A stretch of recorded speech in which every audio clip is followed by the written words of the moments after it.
The door is already open. Candle smoke curls in the air. A monk's footsteps fade down a stone hall. You step inside the archive no one speaks about. Pages crackle like dry leaves. Dates vanish. Years jump. Whole centuries gone. A seal of red wax stares back at you. It is broken. A ribbon is cut. Someone made sure this story never reached daylight, but it still hums in the walls like a bell underwater. In the margins, a hand you don't know writes 3 words. Forgive the edit. Listen closely. You will hear the gap itself. It breathes between one year and the next. A missing season, a missing king, a missing dawn. Power loves silence. Silence keeps power safe. But tonight, we will press our ear to that silence and hear what it hides. As you drift, the corridors lengthen, keys turn, locks soften. The truth is patient. So are we. Follow the soft echo of time. We will walk the years that were cut and the names that were folded shut. When the last candle goes out, you will know why. We begin in the middle of a sentence. History never finished. 1 year ends. The next should start. Instead, there is a jump. 300 winters are missing, as if time itself was edited with a steady hand and a quiet room. This is not a chase. It is a slow walk with a lamp. We will follow paper, ink, and habit. We will listen to monks who copied and crossed out. We will feel how power moves when no one is looking. Faith and control do not fight here. They lean on each other. They share keys. They trade the night watch. What could remove centuries? War can burn. Flood can rot. Yet ashes still tell a tale. Mold still leaves a map. Silence is different. Silence cleans the shelf and leaves the label. Some say it was a calendar trick. Some say it was a royal bargain. Some say it was mercy, a way to close a wound. Maybe it was all 3. Maybe it was none. In these pages, you will touch the hinges. You will see how a small choice, repeated by many careful hands, can move mountains without noise. This is a sleep story of hidden rooms, soft steps, and patient doors. You will drift along marble floors and under painted skies. You will hear the rustle of robes and the scrape of quills. You will learn how truth survives inside small things. A misnumbered year, a saint with 2 feast days, a king no one crowns. Let the body rest. Let the mind dim. We will guide you through the cut that reshaped a world, and we will do it gently. If the gap was made by fear, we will pass through it with calm. If the gap was made by love, we will honour it. Either way, when morning comes, you will carry a clear, quiet knowing. Time can be edited, but not forever. The corridor was quiet, the kind of quiet that hums in your bones. Stone walls breathed a cool dampness. Candles sputtered in iron holders, their flames bending as if listening. You moved slowly, your steps softened by dust that had not been disturbed in decades, and yet the door at the end of the hall stood open, just slightly. It should not have been. Every door in the Vatican's archive was sealed each night, locked with a key held by no more than 2 men. The hinges here were heavy, the wood was old. But this door, carved with faded lilies and Latin script half worn by centuries of hands, had been left ajar. A mistake? Or an invitation? You felt the pull before you knew you had stepped inside. The air was thick with parchment and time. Shelves stretched like endless ribs in the dark, stacked with manuscripts wrapped in leather, bound with silk cords, tied with wax seals. Some seals were broken, their ribbons hanging loose like cut veins. The silence pressed down, but not to keep you out. It pressed to hold something in. At first, the shelves looked ordinary row upon row of ledgers, chronicles, hagiographies. Yet the dates began to whisper. You reached for a thick volume with a cracked spine. The cover read in gilt, Annales Ecclesiae, 1012. But when you opened it, the entries leapt ahead to 1312, 300 winters missing, as though the years had skipped across a frozen lake. You blinked, turned back, scanned again. Nothing.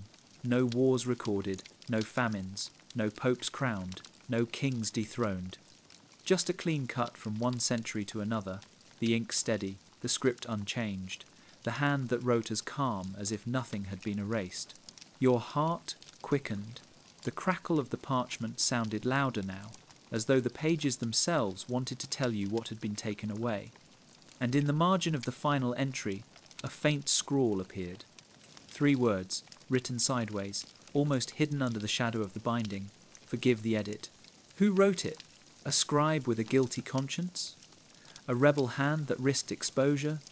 Or perhaps just a tired monk who let the truth slip in a note no one was supposed to read? You turned the page and found another anomaly. A seal in red wax, pressed with the crest of a papal tiara. It looked untouched. But beneath it, the parchment was new, too new, the fibres fresh compared to the browned edges of its neighbours. Someone had patched the book, placed the seal back on top, and prayed no one would notice. But you had noticed. You ran your finger across the line, where old and new joined. The seam hummed under your touch. Power lived here, buried in ink and silence.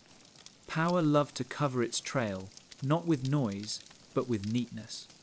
Noise can be questioned. Neatness invites trust.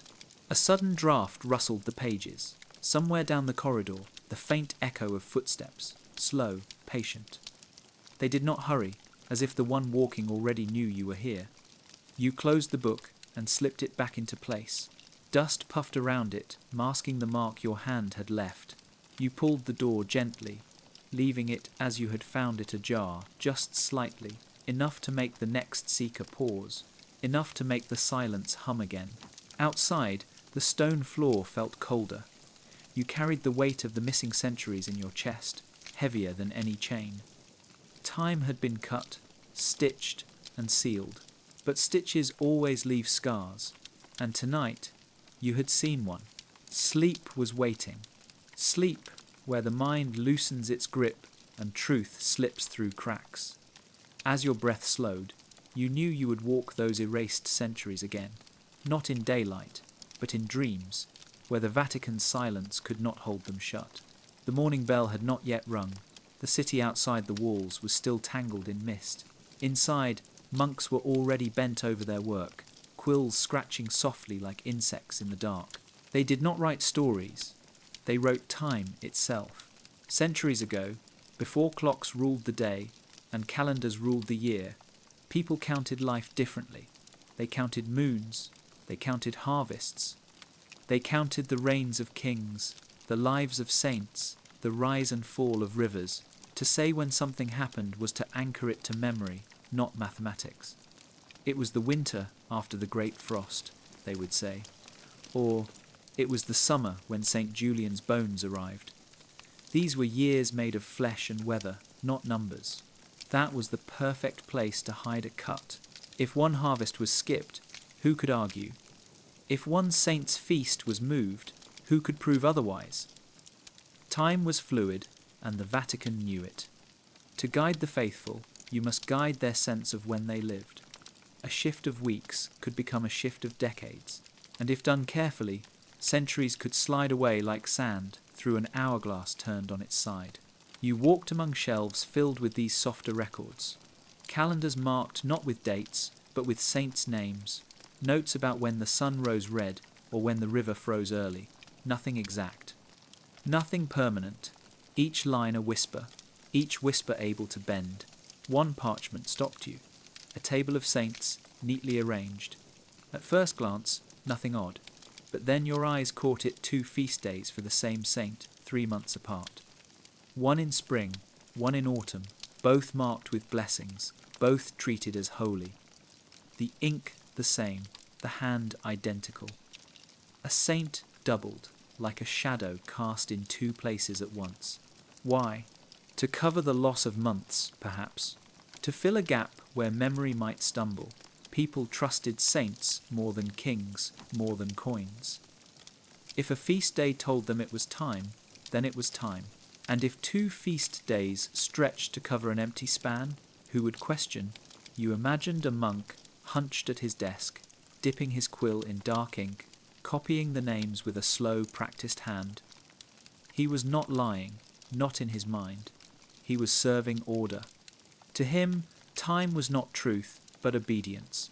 If the Vatican needed centuries trimmed, then trimmed they would be, and the people, warmed by candles and guided by bells, would follow without pause. Your breath grew slower. The rhythm of the quill strokes entered your chest. You felt how easy it would be to lose years this way, to forget them not through force, but through rhythm. The bell rings, the feast comes, the harvest ends, the cycle repeats. Who asks if it has always been so? And in your dream, you saw the monks gather, robes brushing stone, each one carrying a page. They placed them together on a table, forming a single calendar. Then, with one silent nod, they removed the centre. 300 years lifted out like a cloth from under a chalice. The chalice did not move, the wine did not spill, but what lay beneath was gone. Time had always been a puzzle. Rome itself once followed a 10-month calendar, then shifted.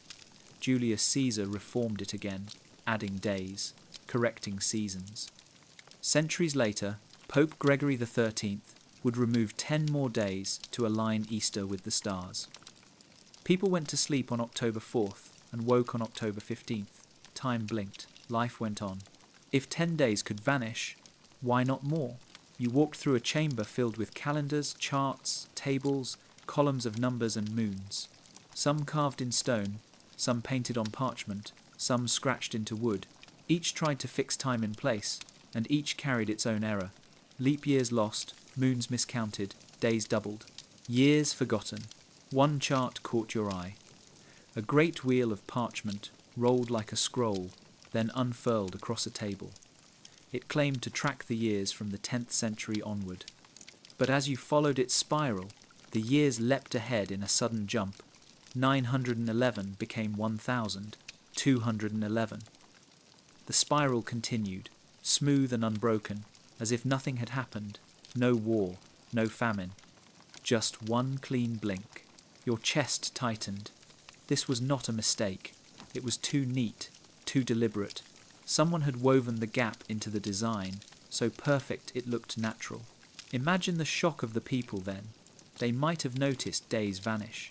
We lost a week, they said during Gregory's reform. But centuries? No farmer could track that. No pilgrim could protest. Life is short. Generations pass. What matters is the next feast, the next harvest, the next baptism. If a monk told you the year was different, you believed him, and belief is stronger than fact. You closed your eyes and saw the night of the reform. Bells rang. Priests explained that time itself had been corrected. The faithful nodded. To resist was to doubt God's order. And so the blink became real, sealed by faith. And still, in the quiet margin of one forgotten ledger, a single word was scratched by a quill that trembled. Remember. The script in the centre of the page was steady, formal, and obedient. Every stroke of the quill mirrored the one before it. These were not words meant to speak. They were words meant to last. They carried authority, not voice. Yet, it was not the centre that caught your attention. It was the edges, margins, empty white spaces where thought escaped. At first, you almost missed them. Thin lines faintly curling beside the official text, smaller, quicker, as though written in the flicker of a candle. A different hand, a lighter ink, words that did not wish to be seen but could not bear to be lost. Forgive the edit. You had seen this phrase before. Now it appeared again, in another ledger, in another time. Always in the margin, always just out of reach. Why would a scribe risk it? Why would a hand meant to obey, pause, and whisper instead? Perhaps because silence was too heavy. Perhaps because truth is stubborn. A monk might bow his head in daylight, copying decrees and blessings. But at night, when the candles burned low and the room hummed with sleep, the same monk's hand trembled and wrote what his lips could never say. You followed the trail across several manuscripts. Some notes were prayers. Lord, keep my hands steady. Some were doubts. This date does not fit. Some were small drawings, a feather, a cross, a spiral. But all carried the same quiet rebellion. Margins became the only place where honesty could breathe. One page stunned you. The center text announced the reign of a pope beginning in the year 1007. The scribe's hand was firm, unwavering, but in the margin, in smaller script, someone had written, "No such year." The ink was older than the page. It had been copied again and again, always the same note, hidden at the edge, never erased, never acknowledged. A whisper that survived centuries. Imagine the monk who wrote it, his robe rough against his skin, his fingers stiff from cold. Around him, silence thick as stone. He dips the quill, writes the decree, but his heart beats too loud. He knows what he copies is wrong, and so, without thought, he turns to the margin and scratches the truth. Then he bows his head, folds his hands, and continues the lie in the centre. This was the pattern you saw. History in the middle, truth at the edge. Authority declared. Conscience whispered. You leaned closer, tracing the spiral a scribe had drawn. At first, it looked like decoration, but the spiral turned inward, then broke. A symbol of time interrupted, perhaps. A monk's way of saying what could not be said in words. In your dream, the margins grew. The edges of the pages widened until they became larger than the text itself. You saw scribes writing more and more in the spaces outside authority, until the middle shrank into silence. It was as if history itself confessed in whispers, waiting for someone centuries later to read them. And you had read them. The man was invisible, though everyone knew him. He did not sit in councils or write decrees. He did not wear a crown of gold, or even the simple mitre of a bishop. His robes were plain, his sandals worn, his beard streaked with dust from every corridor he had walked. He was the porter, the keeper of keys. Each night he made his rounds. Iron keys clinked softly against his belt, heavy, countless, each one knowing its lock. He moved without lantern. He did not need one. His hand knew every groove of stone, every step of the stair, every curve of the corridor. What he carried was more than iron.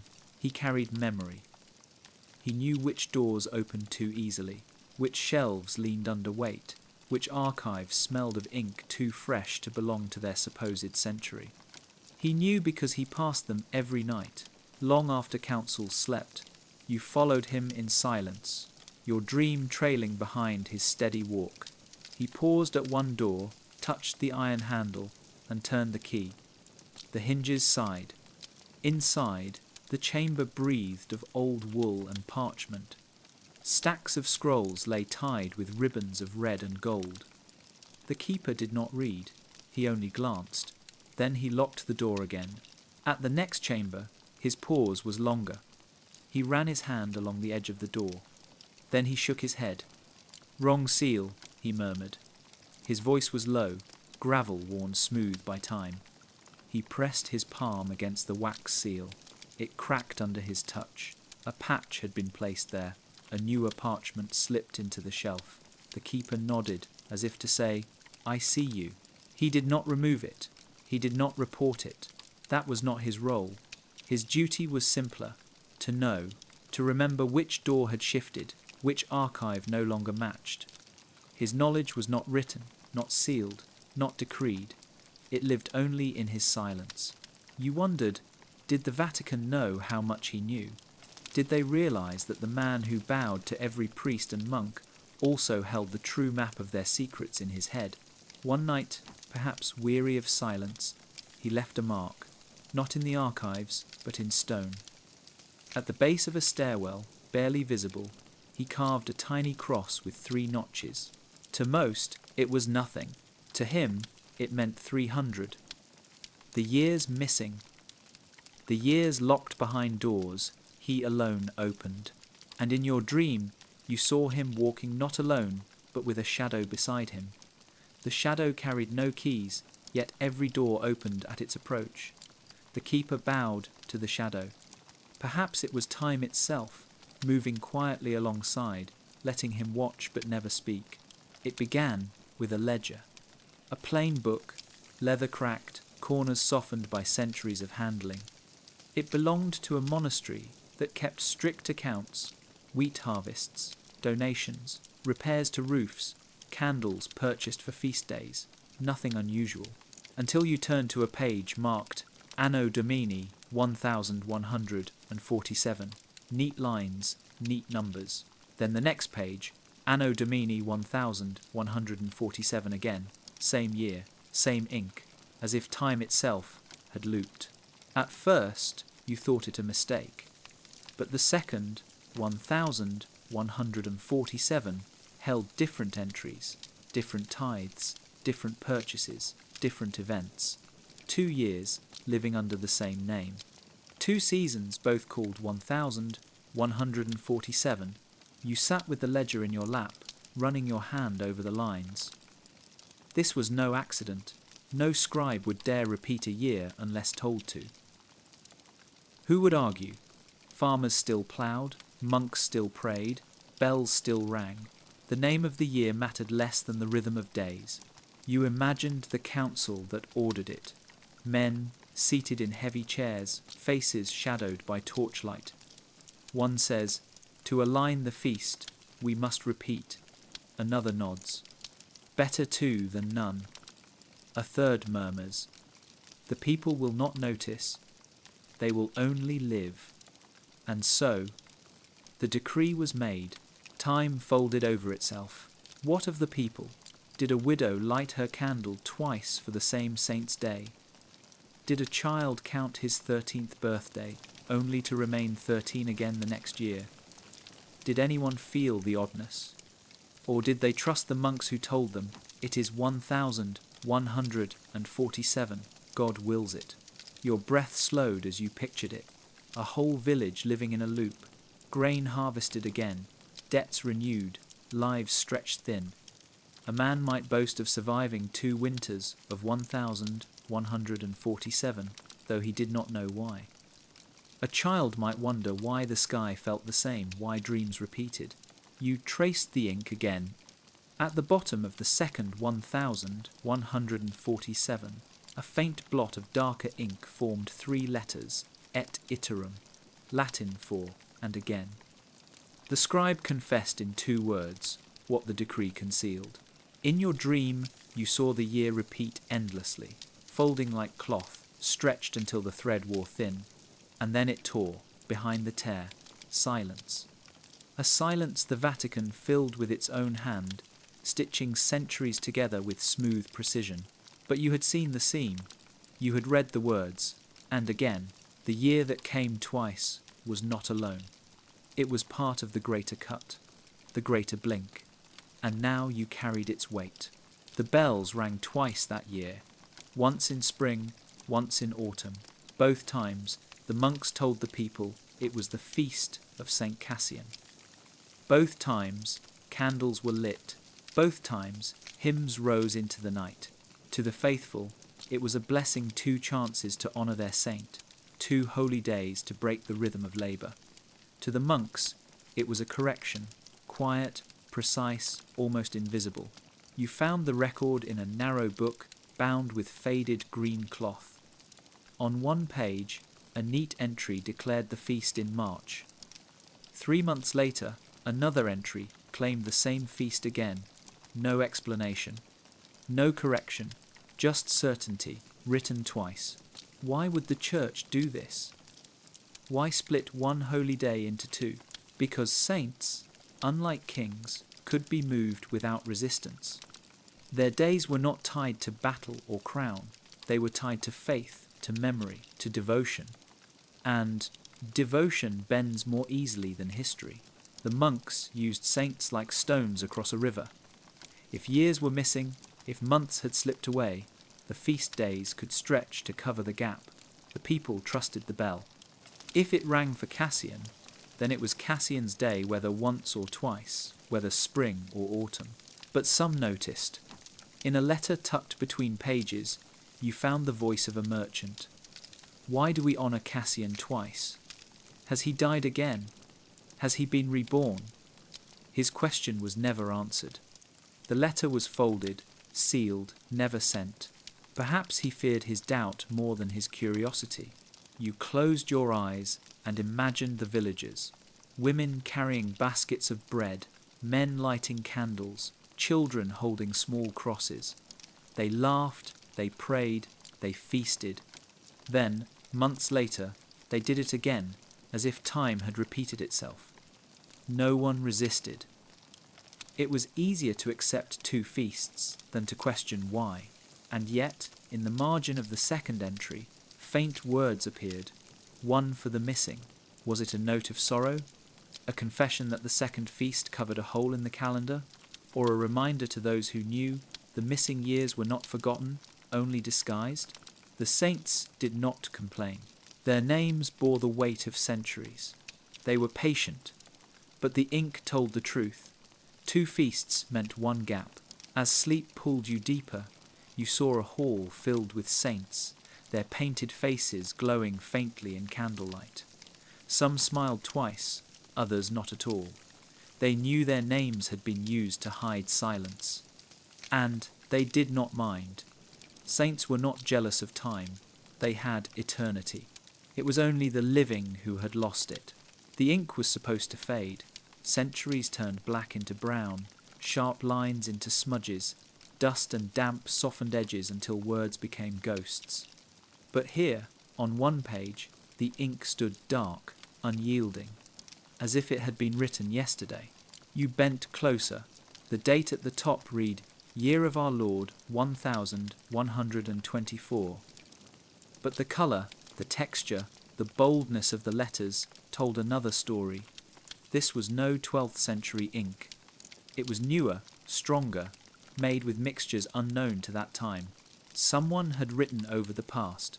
You turned the page and saw the same pattern. Faded entries, then suddenly one too clear, centuries apart in appearance, yet pressed together in the same book. The new ink had not blended, it had shouted. Why would they do it? Why leave some words to fade and others to endure? Because permanence was power.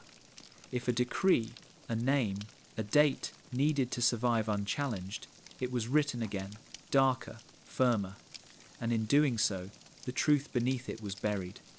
The past became a palimpsest, rewritten not once, but again and again until no one could tell which hand was original. You thought of the monk dipping his quill into a newer ink, tracing over letters written long before, his hand steady, his breathing slow. He was not creating, he was preserving a lie. He told himself it was duty. He told himself it was correction. But the ink betrayed him, too bold, too eager. It refused to fade with the rest. At the bottom of 1 page, a smear of black spread like a wound. Someone had dropped the quill in haste, leaving a blot too large to hide. Beneath the blot, faint letters still showed. A different date, one that did not match the official line. Your chest tightened. The erased date was 3 centuries earlier. Proof, a glimpse of what had been hidden. The Vatican loved neatness, but even neatness slips. In your dream, you saw shelves filled with books, every page rewritten, every word glowing dark, while the old ones tried to push through underneath like roots breaking stone. You heard whispers from the faded letters, voices long covered. We were here, do not forget us. The ink that refused to fade had preserved both truth and lie, and now, in silence, you carried both. The ledger named him clearly, Bishop Theodoric, seated in the year 1036. The entry was precise, listing his consecration, his duties, his blessing of the city gates. Then, nothing. No record of death, no mention of burial, no successor appointed. He simply vanished. It was not unusual for bishops to die quietly, far from Rome. But silence in records was different. Deaths were always written. Funerals were marked with solemnity, processions, bells. Yet, here, the line ended in mid-breath. You turned the page. Another bishop's name appeared, dated 3 centuries later. No explanation for the gap, as if the office itself had slept. How could a bishop live 300 years? He could not, which meant his death had been erased, along with the years between. You closed your eyes and imagined him, Theodoric in his vestments, carrying his crozier, blessing his flock. Did he sense it? Did he know his name would be swallowed, his years folded into silence? Or did he walk to his bed one night, lay down, and vanish not only from life but from memory? In the corner of the ledger, faint ink scratched a different hand, Requiem. A single word, perhaps written by a monk who refused to let Theodoric be forgotten. No date, no detail, just a whisper that he had died, though no one would say when.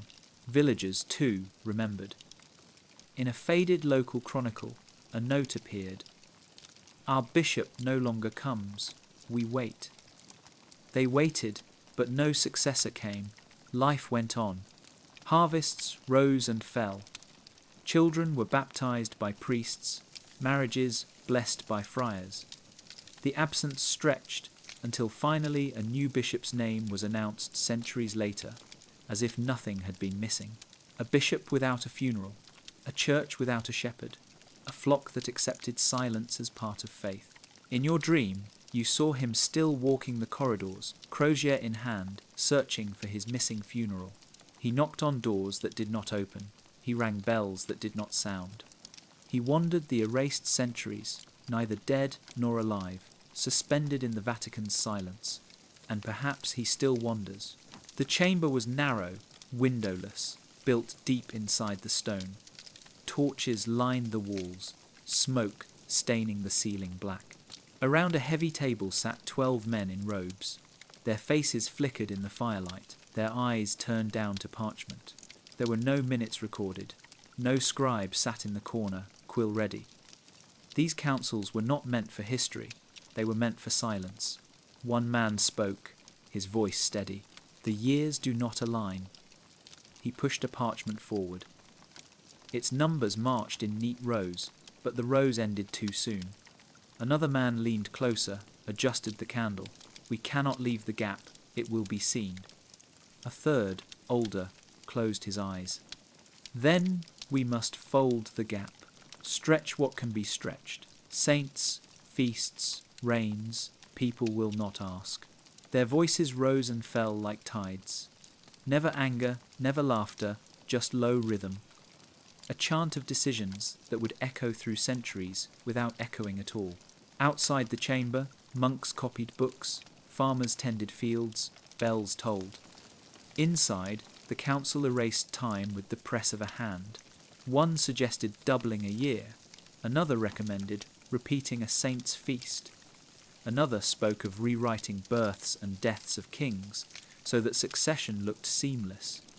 They nodded, agreed, shifted candles, marked the parchments with small crosses.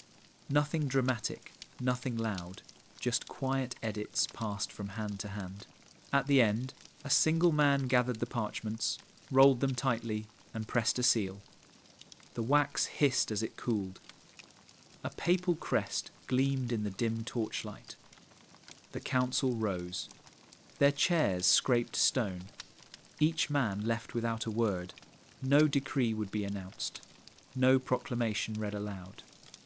The people outside would wake tomorrow to the same bells, the same prayers, the same sky.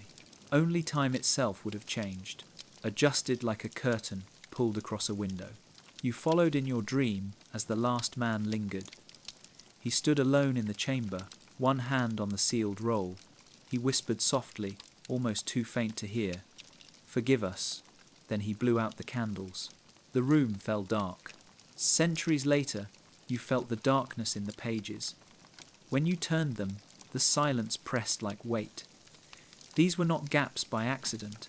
They were decisions. Councils in quiet rooms had chosen them, and silence had kept them alive. It was never gold alone that moved the Vatican's hand. It was silence. Silence traded, bought, and sold like coin.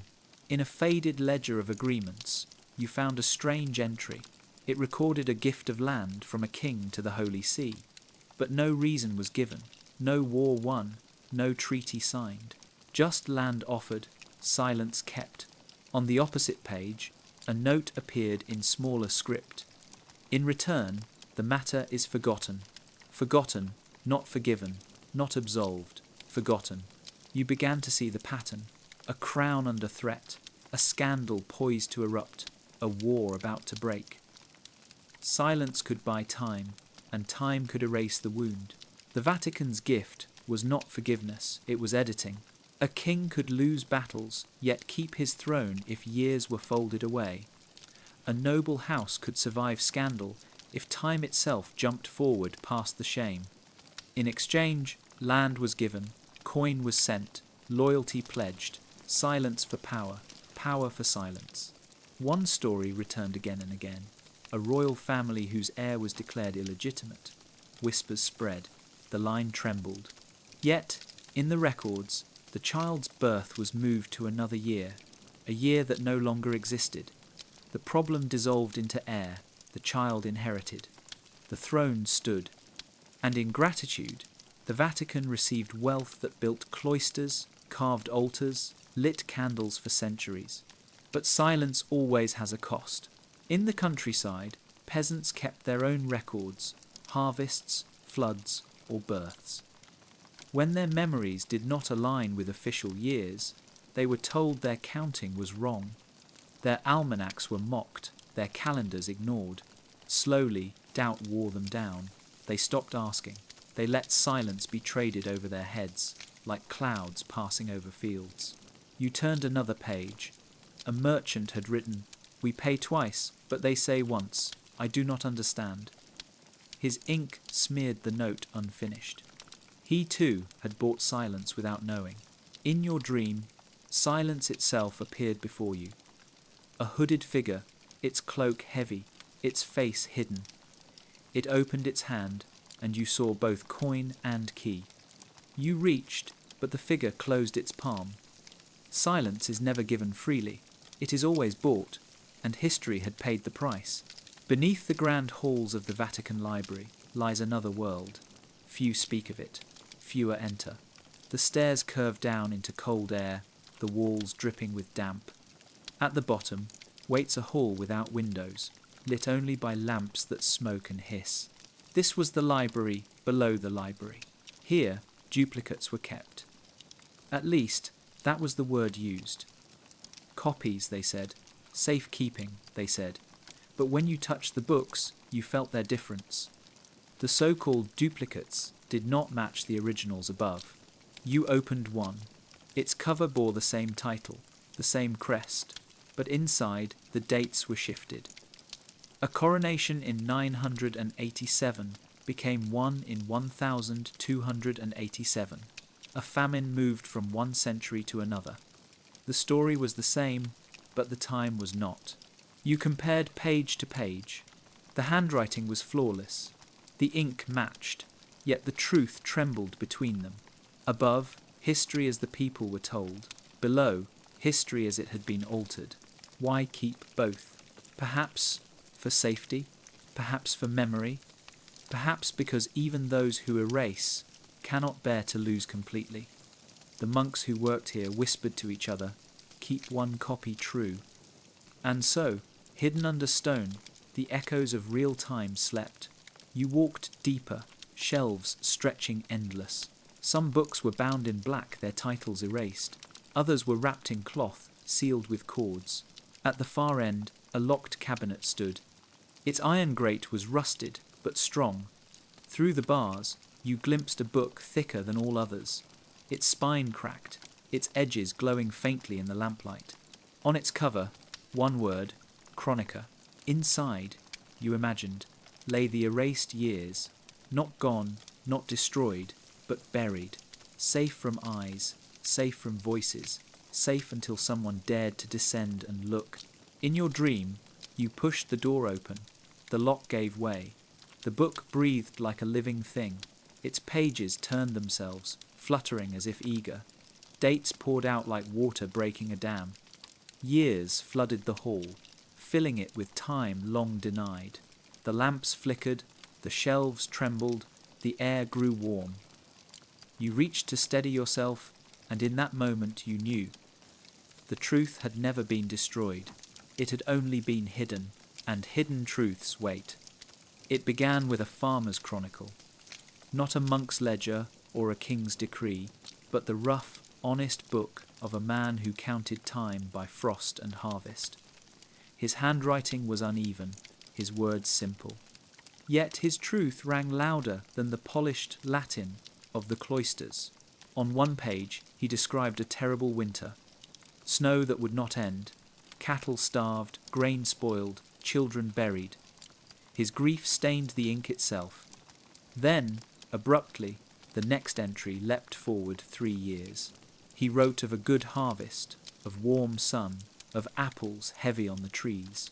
Between the famine and the feast, 3 winters had vanished. No mention of what came in between. You turned the pages again, looking for error. Perhaps he had skipped, perhaps his hand had grown tired. But the entries around it flowed steady, day into day, season into season.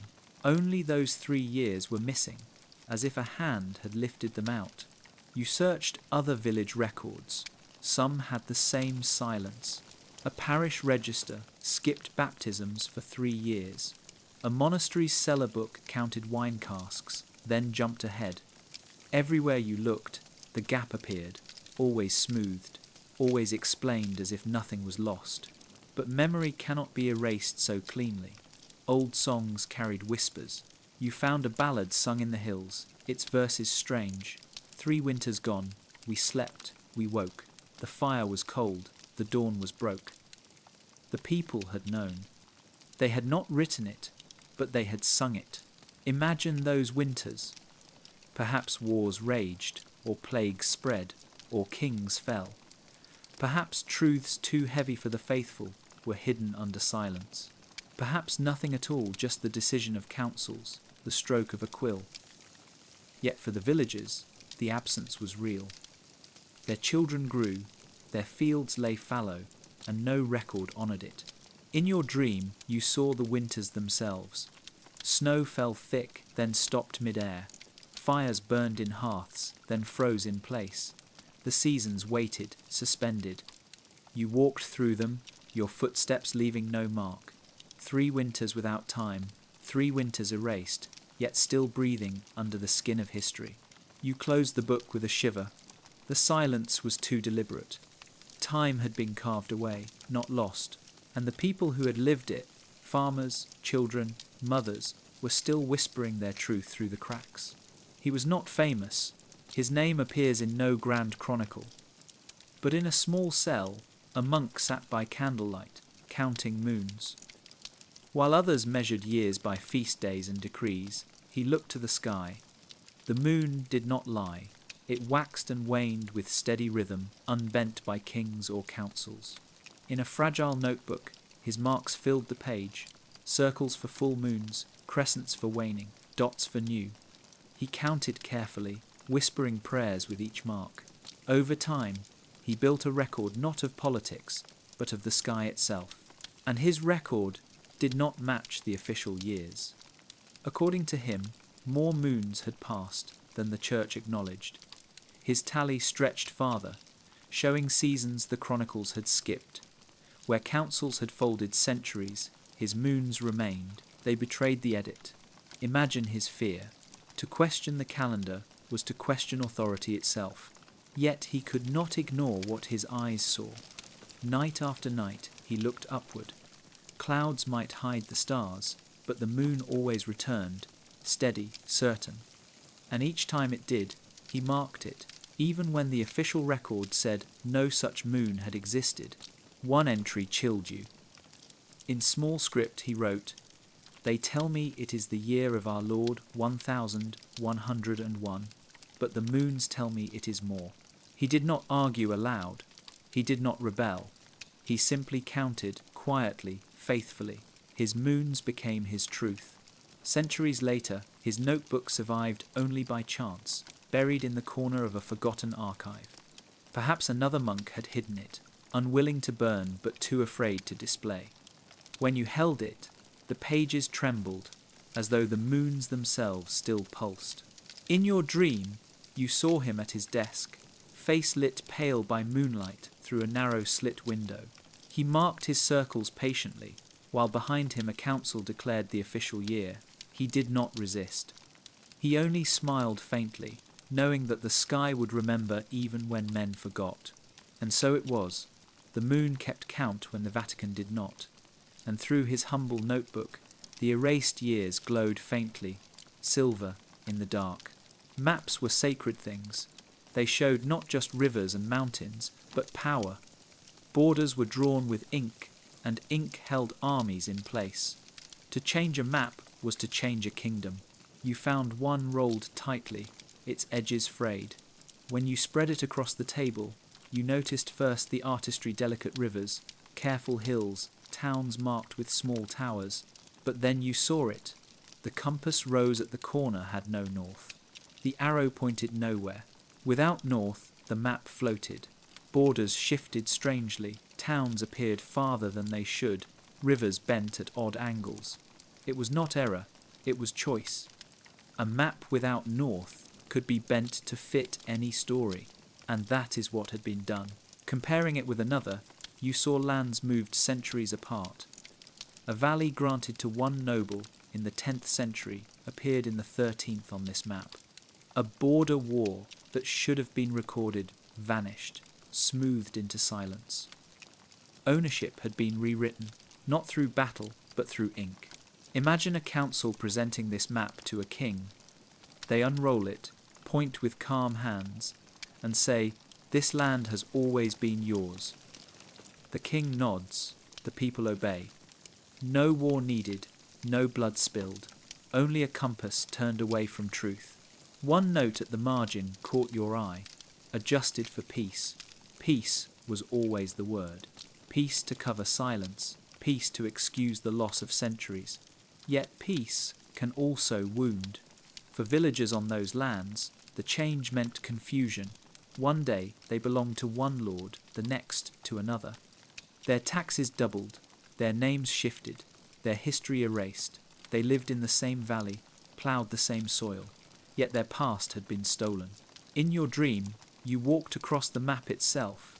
Fields stretched under your feet, rivers curved unnaturally, towns slid like pieces on a board. Without north, nothing stayed fixed. You stumbled, lost, the ground shifting with each step, and then you saw it.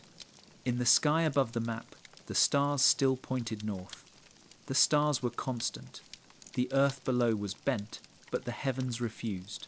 The stars whispered, "We remain." You woke with the taste of ink in your mouth, the feel of paper under your hands. The map without north was not just a lie, it was a tool to bend time itself. And through it, the Vatican had redrawn not only borders, but years.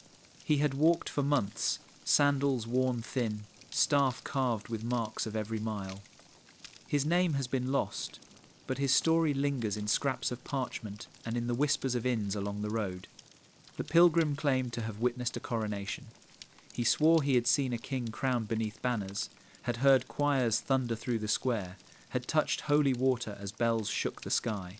The trouble was this: no such coronation existed in the records. No chronicle of Rome, no annal of a monastery, no royal list admitted it had happened.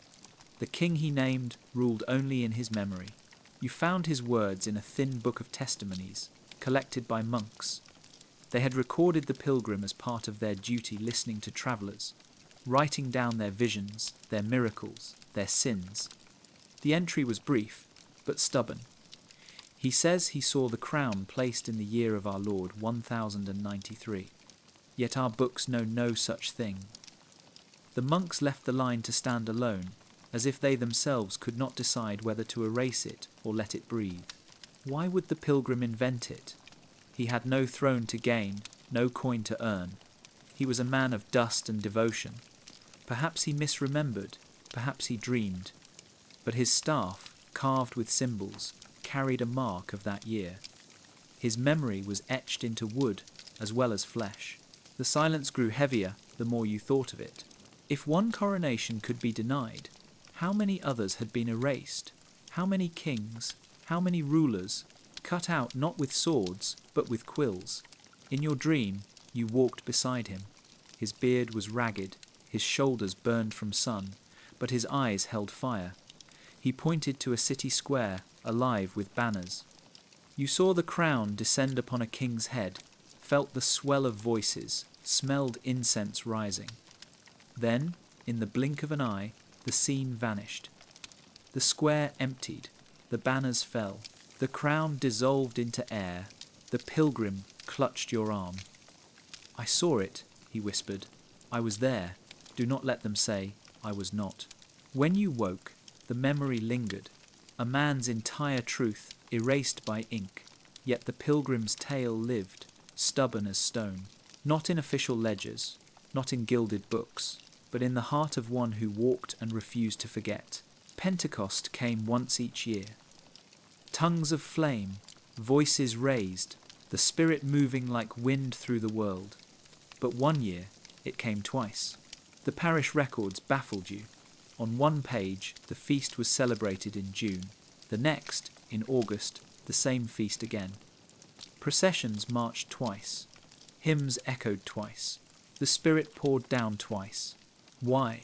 The priests explained it as devotion. The people loved the feast so much they wished to honour it again. Yet devotion rarely bends the calendar. Devotion follows.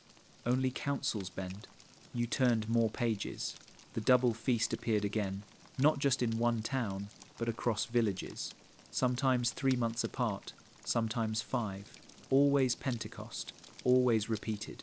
The suspicion settled heavy in your chest. Pentecost had been chosen to cover silence. A feast of fire and breath, easy to double without question. People would rejoice at more prayer, more blessing. They would not suspect the truth. The second feast stretched across a gap, filling space where years had vanished. Imagine the villagers. The bell rang. They dressed in bright cloth, carried branches, sang psalms. They felt joy, unaware they were walking across emptiness. Their feet pressed down on time that was no longer there. One letter in a priest's hand revealed more. He wrote to his bishop, "The people ask why we celebrate again. I tell them it is mercy. But my heart wonders. Mercy for whom? Mercy was the word. Mercy to cover gaps. Mercy to disguise cuts. Mercy to make silence taste sweet." In your dream, you stood in a church. Flames hung in the air, drifting like golden smoke. Voices spoke in tongues unknown, then repeated themselves.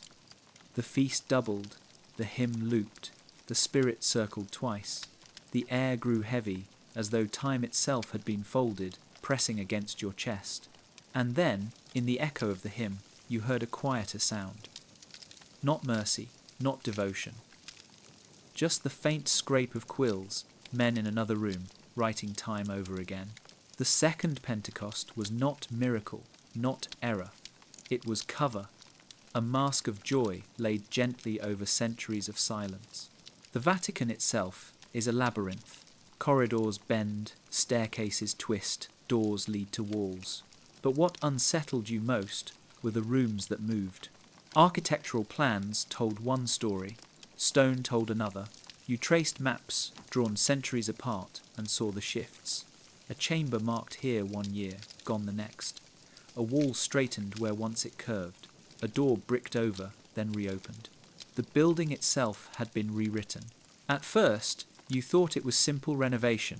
Old walls crumble, new needs arise. Yet the patterns betrayed something more. Rooms vanished exactly where records claimed certain years had passed. When centuries were erased, the stones were rearranged. Architecture became accomplice to silence. You walked one corridor that seemed endless. Halfway down, the stone changed colour, as if the wall had been rebuilt. The mortar was newer, the air colder. Behind that wall, you sensed absence. A chamber had been sealed. Whispers spoke of the Hall of Seasons, once filled with frescoes of the years turning. Spring blossoms, summer harvests, autumn vines, winter frost. Pilgrims once visited to marvel at its beauty. But one day, it disappeared. No explanation. The door bricked, the frescoes lost, and with them, the memory of seasons that might have carried forbidden dates. In your dream, the rooms themselves shifted as you walked. Doors slid to the left, stairs coiled where they had not been. You felt the ground sway, as if the entire palace floated in time, trying to hide its own scars. A shadow appeared, a man carrying a trowel, his robe splattered with plaster. He whispered, "We built to forget." His hands worked quickly, smoothing mortar, sealing arches, erasing passageways. Behind him, the voices of councils faded into stone. You pressed your palm to one wall. It was cold, but it pulsed faintly, like a heartbeat trapped inside. You realized the rooms did not simply move, they concealed. Each bricked door, each shifted stair, was another stitch in the great wound of history. The Vatican had not only rewritten years in books, it had rebuilt itself to match the edits, stone and ink together, conspiring to make silence permanent. And yet, silence never island. When you pulled your hand away, dust clung to your skin. You smelled damp, heard the faint echo of frescoed laughter behind the sealed wall. The rooms that moved had not erased memory. They had only hidden it. The frescoes still glowed, the voices still sang, waiting, patient, for someone to listen again. Wax seals were meant to protect truth. They carried weight. They bore the crest of popes, kings, and councils. To see a seal unbroken was to believe the contents untouched. To break one was to risk damnation itself. And yet, one night, you turned a page and found a seal that lied. It looked perfect.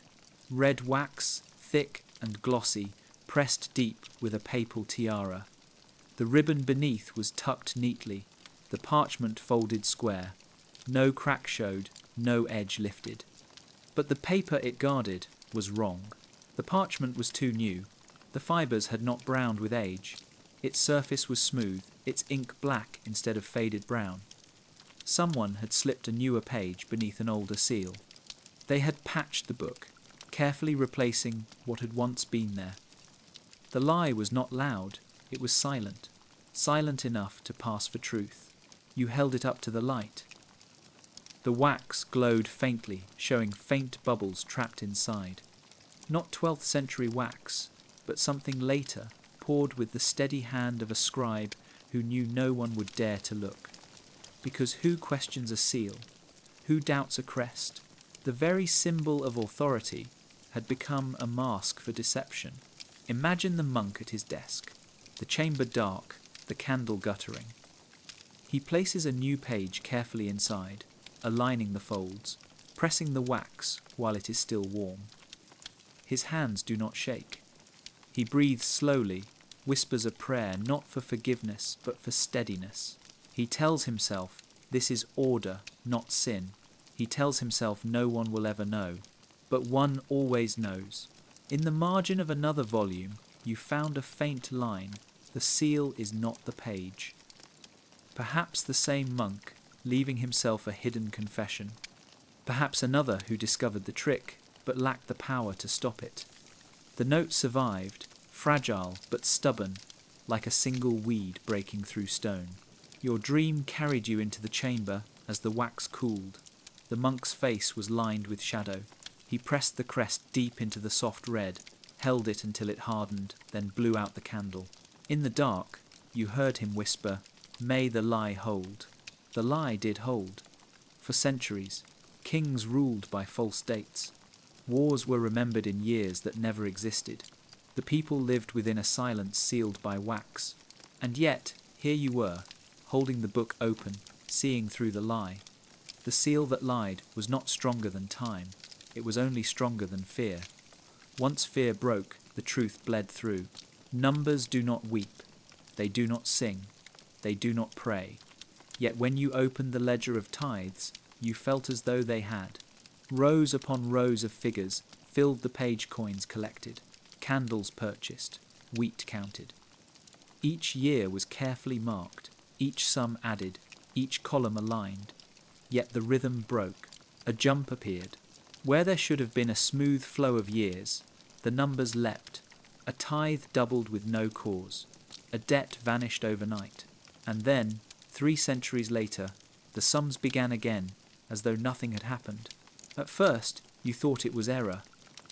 But the neatness was too deliberate. The handwriting was the same. The ink steady. The gap was not mistake, it was choice.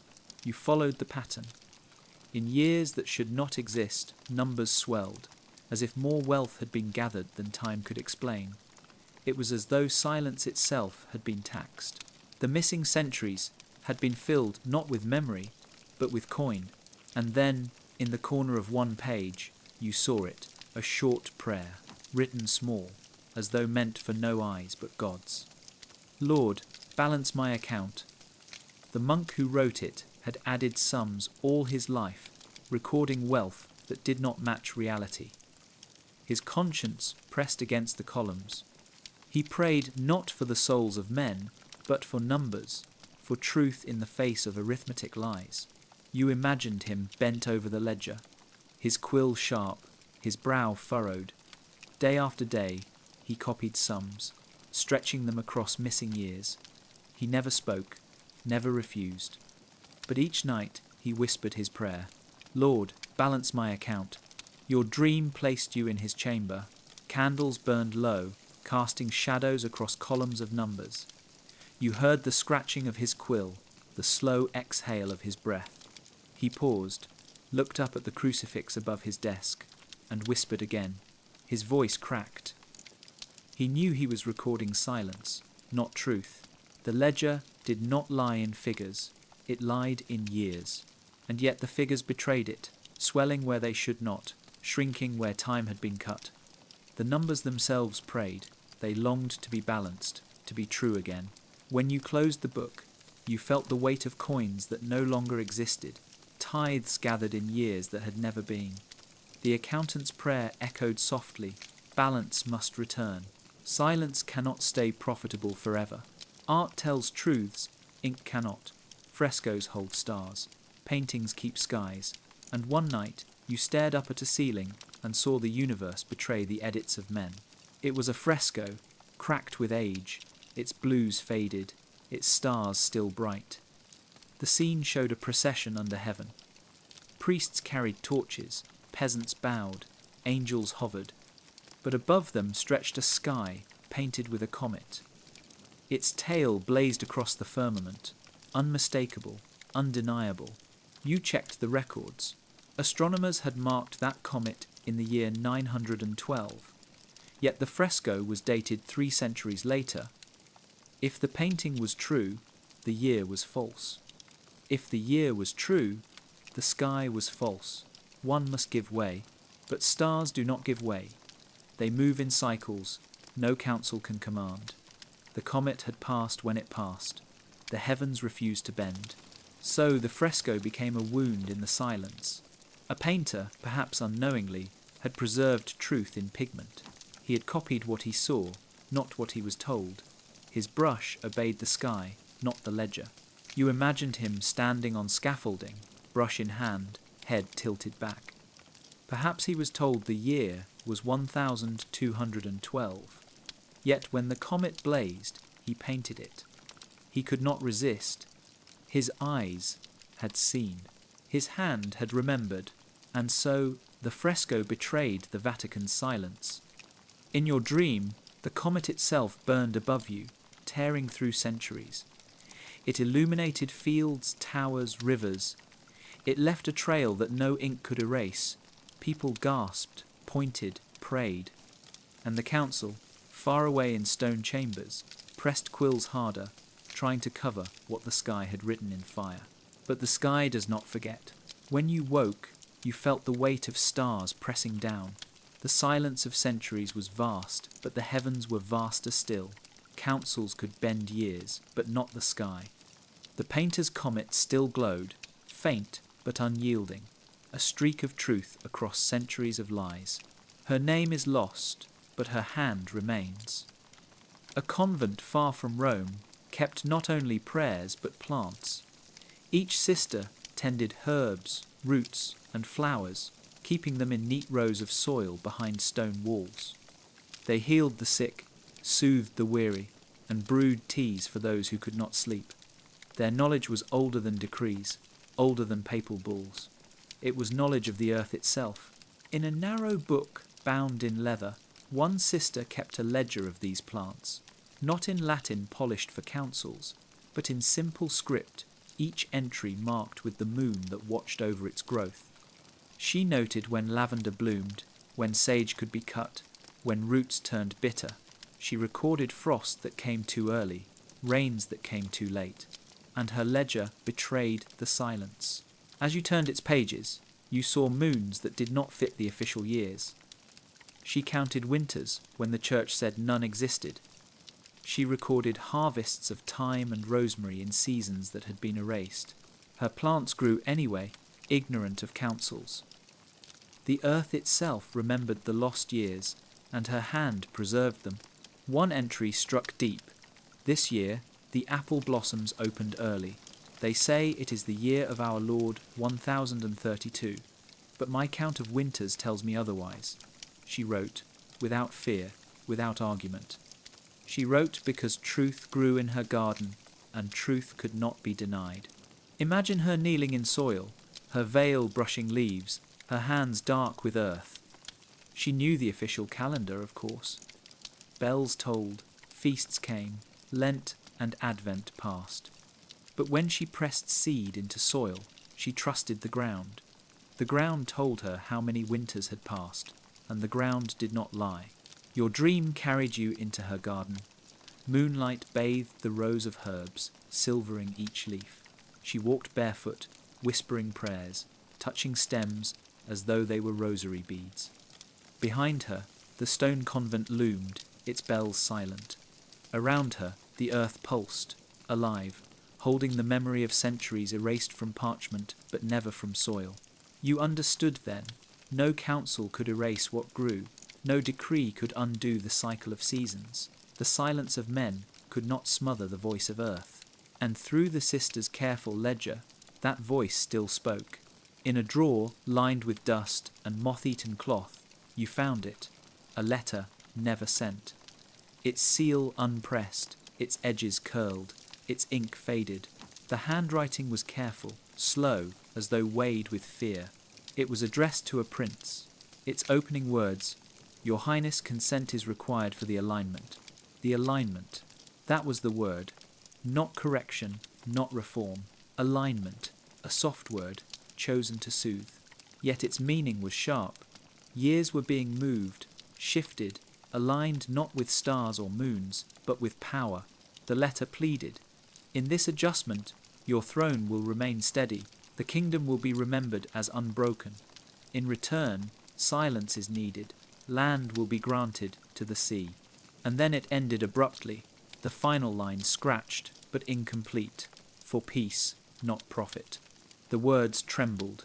The hand that wrote them knew the danger. To confess alignment was to confess manipulation. To ask consent was to admit complicity. Perhaps the writer lost courage. Perhaps the letter was intercepted. It was folded, tucked away, and never sent. Yet its survival was louder than its silence.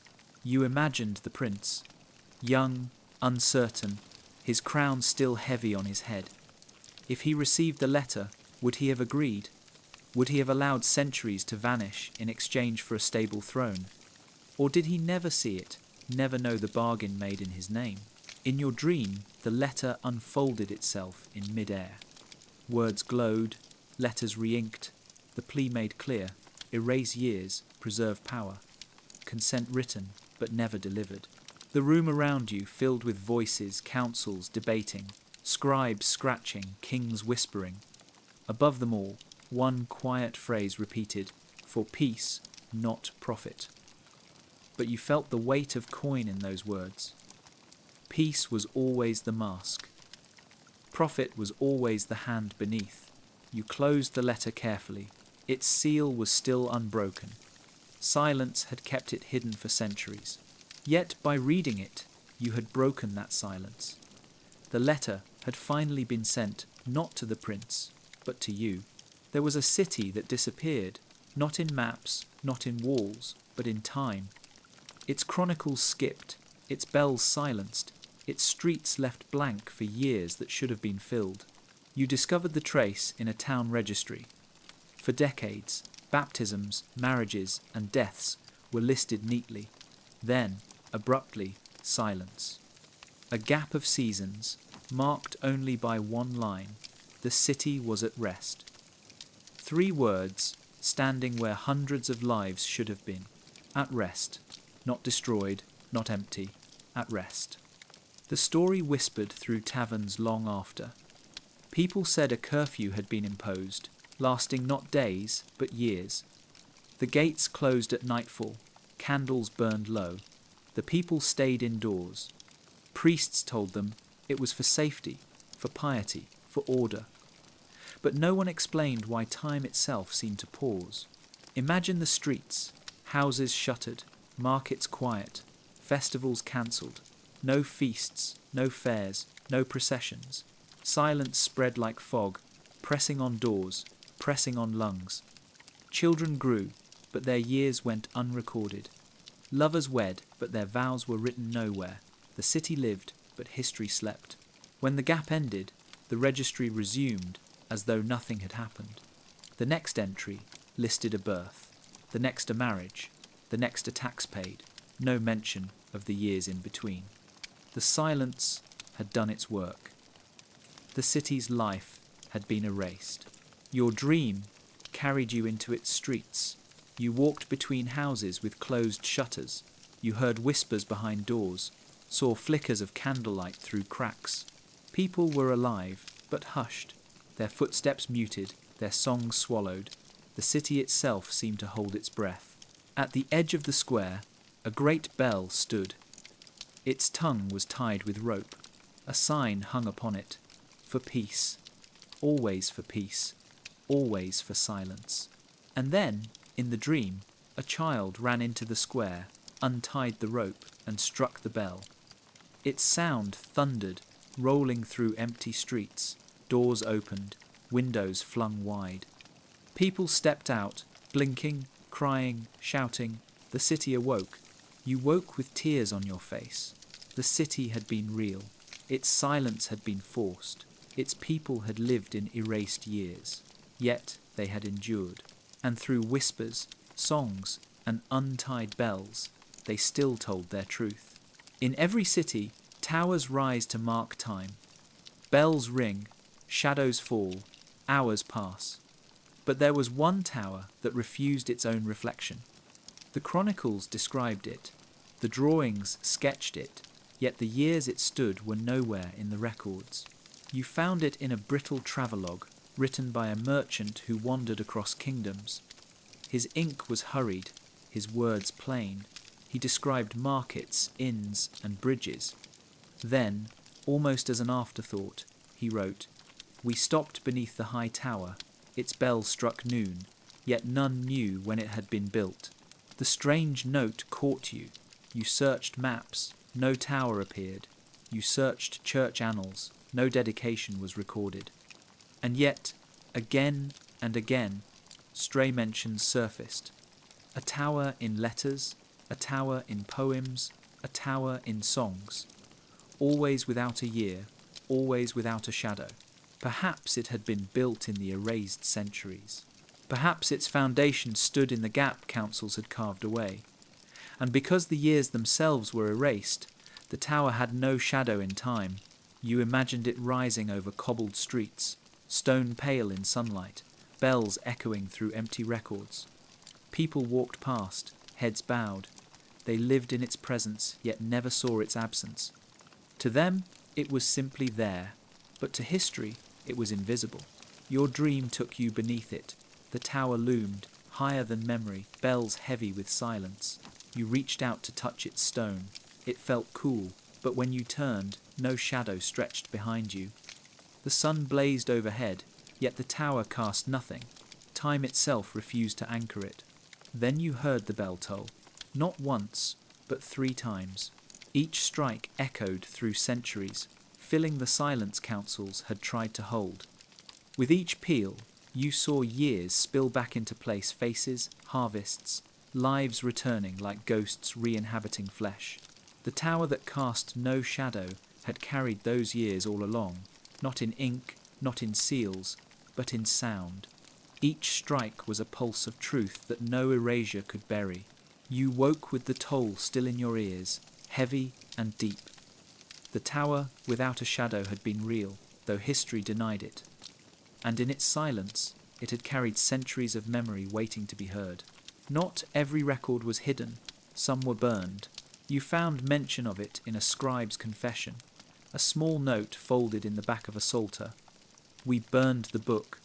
The ash clung to us. It would not leave. The book had been no ordinary chronicle. It had carried the years councils wished forgotten. A monk had written them in secret, his quill racing to preserve what was being erased. He had bound them in plain leather, hidden them among psalms. For a time it survived. But then discovery came. The council ordered its burning. The scribe obeyed. He placed the book on the pyre, lit the flame, watched the leather curl, the parchment blacken, the ink hiss. But he swore the ash did not scatter. It clung to his robe, his hands, his breath. For weeks he coughed black dust. He could not wash it away. You closed the psalter and felt your fingers darken as though the ash still lingered across centuries. In your dream, you stood before the pyre. The book lay open, its pages turning in the heat, words glowing as they dissolved. You tried to read, but the smoke thickened, curling around your face. Then, in the ash that rose, you saw shapes kings crowned, cities burning, children playing, harvests rising. The erased centuries spoke through their destruction. The scribe's voice whispered in the smoke. We thought we ended it, but nothing ends. The ash swirled higher, scattering into the night sky, until it became stars. And then you understood. Burning had not destroyed the years. It had only scattered them, spreading truth into every breath, every wind, every darkness, where people still dreamed. You woke with the taste of ash in your mouth. The book was gone, but its dust remained. Every inhaled breath carried some part of it. The silence councils had tried to impose was already undone by smoke. The Book of Ashes was not lost. It had become the air itself. Rivers remember. They carve their memories into stone, leaving lines of flood and drought, of feast and famine. And yet one river betrayed the edits of men. You discovered it in a map drawn by monks who measured lands for tithes. They recorded fields, mills, and bridges. Beside the river, they marked the years it had risen high. But then, suddenly, the years jumped. A flood noted in 987, the next in 1287, nothing in between. The river had not slept. Villages along its banks had surely been drowned, rebuilt, drowned again. Yet the record leapt across centuries, erasing the water's memory. You walked the riverbank in your dream. Stones jutted, smoothed by centuries of flow. Trees leaned low, their roots drinking silence. Then you saw it. Faint rings etched into rock, lines left by floods. The stones remembered what the books denied. Every mark was a year, every groove a story. You bent closer and touched the lines. Your fingers tingled.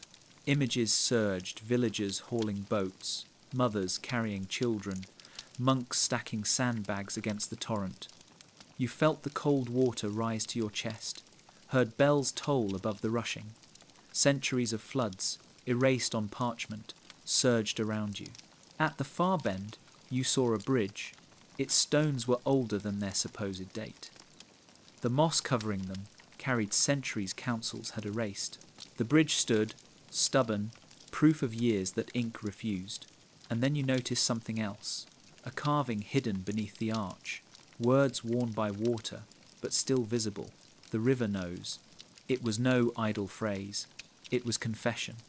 The monk who carved it had trusted stone and water more than books. He had left truth for those who would look beyond parchment. You woke with the sound of water still rushing in your ears. The river had never skipped. It had flowed through every erased century, carving memory into earth itself. Councils might bend ink, but they could not bend stone or water. The river knew, and now, so did you.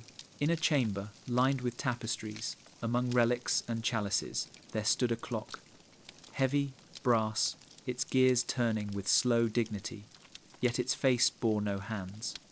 No hour marked, no minute counted. Time existed, but it was not measured. You first saw mention of it in a bishop's diary. The clock ticks, but tells no hour. We keep it for remembrance. Remembrance of what? He never said. Only that the clock stood, always wound, always turning, yet always blank. Why build such a thing? Why wind it each day, polish it, protect it, if it never told time? Perhaps because it was not meant to tell, it was meant to hide. A clock with no hands cannot betray the silence. It ticks without witness. Its rhythm fills the air, but no number binds it. Imagine the monk tasked with winding it. Each morning he approaches, key in hand, turns it carefully, listens to the gears hum. He bows, whispers a prayer, then leaves. He does not look for hours. He knows none will come. You leaned closer in your dream.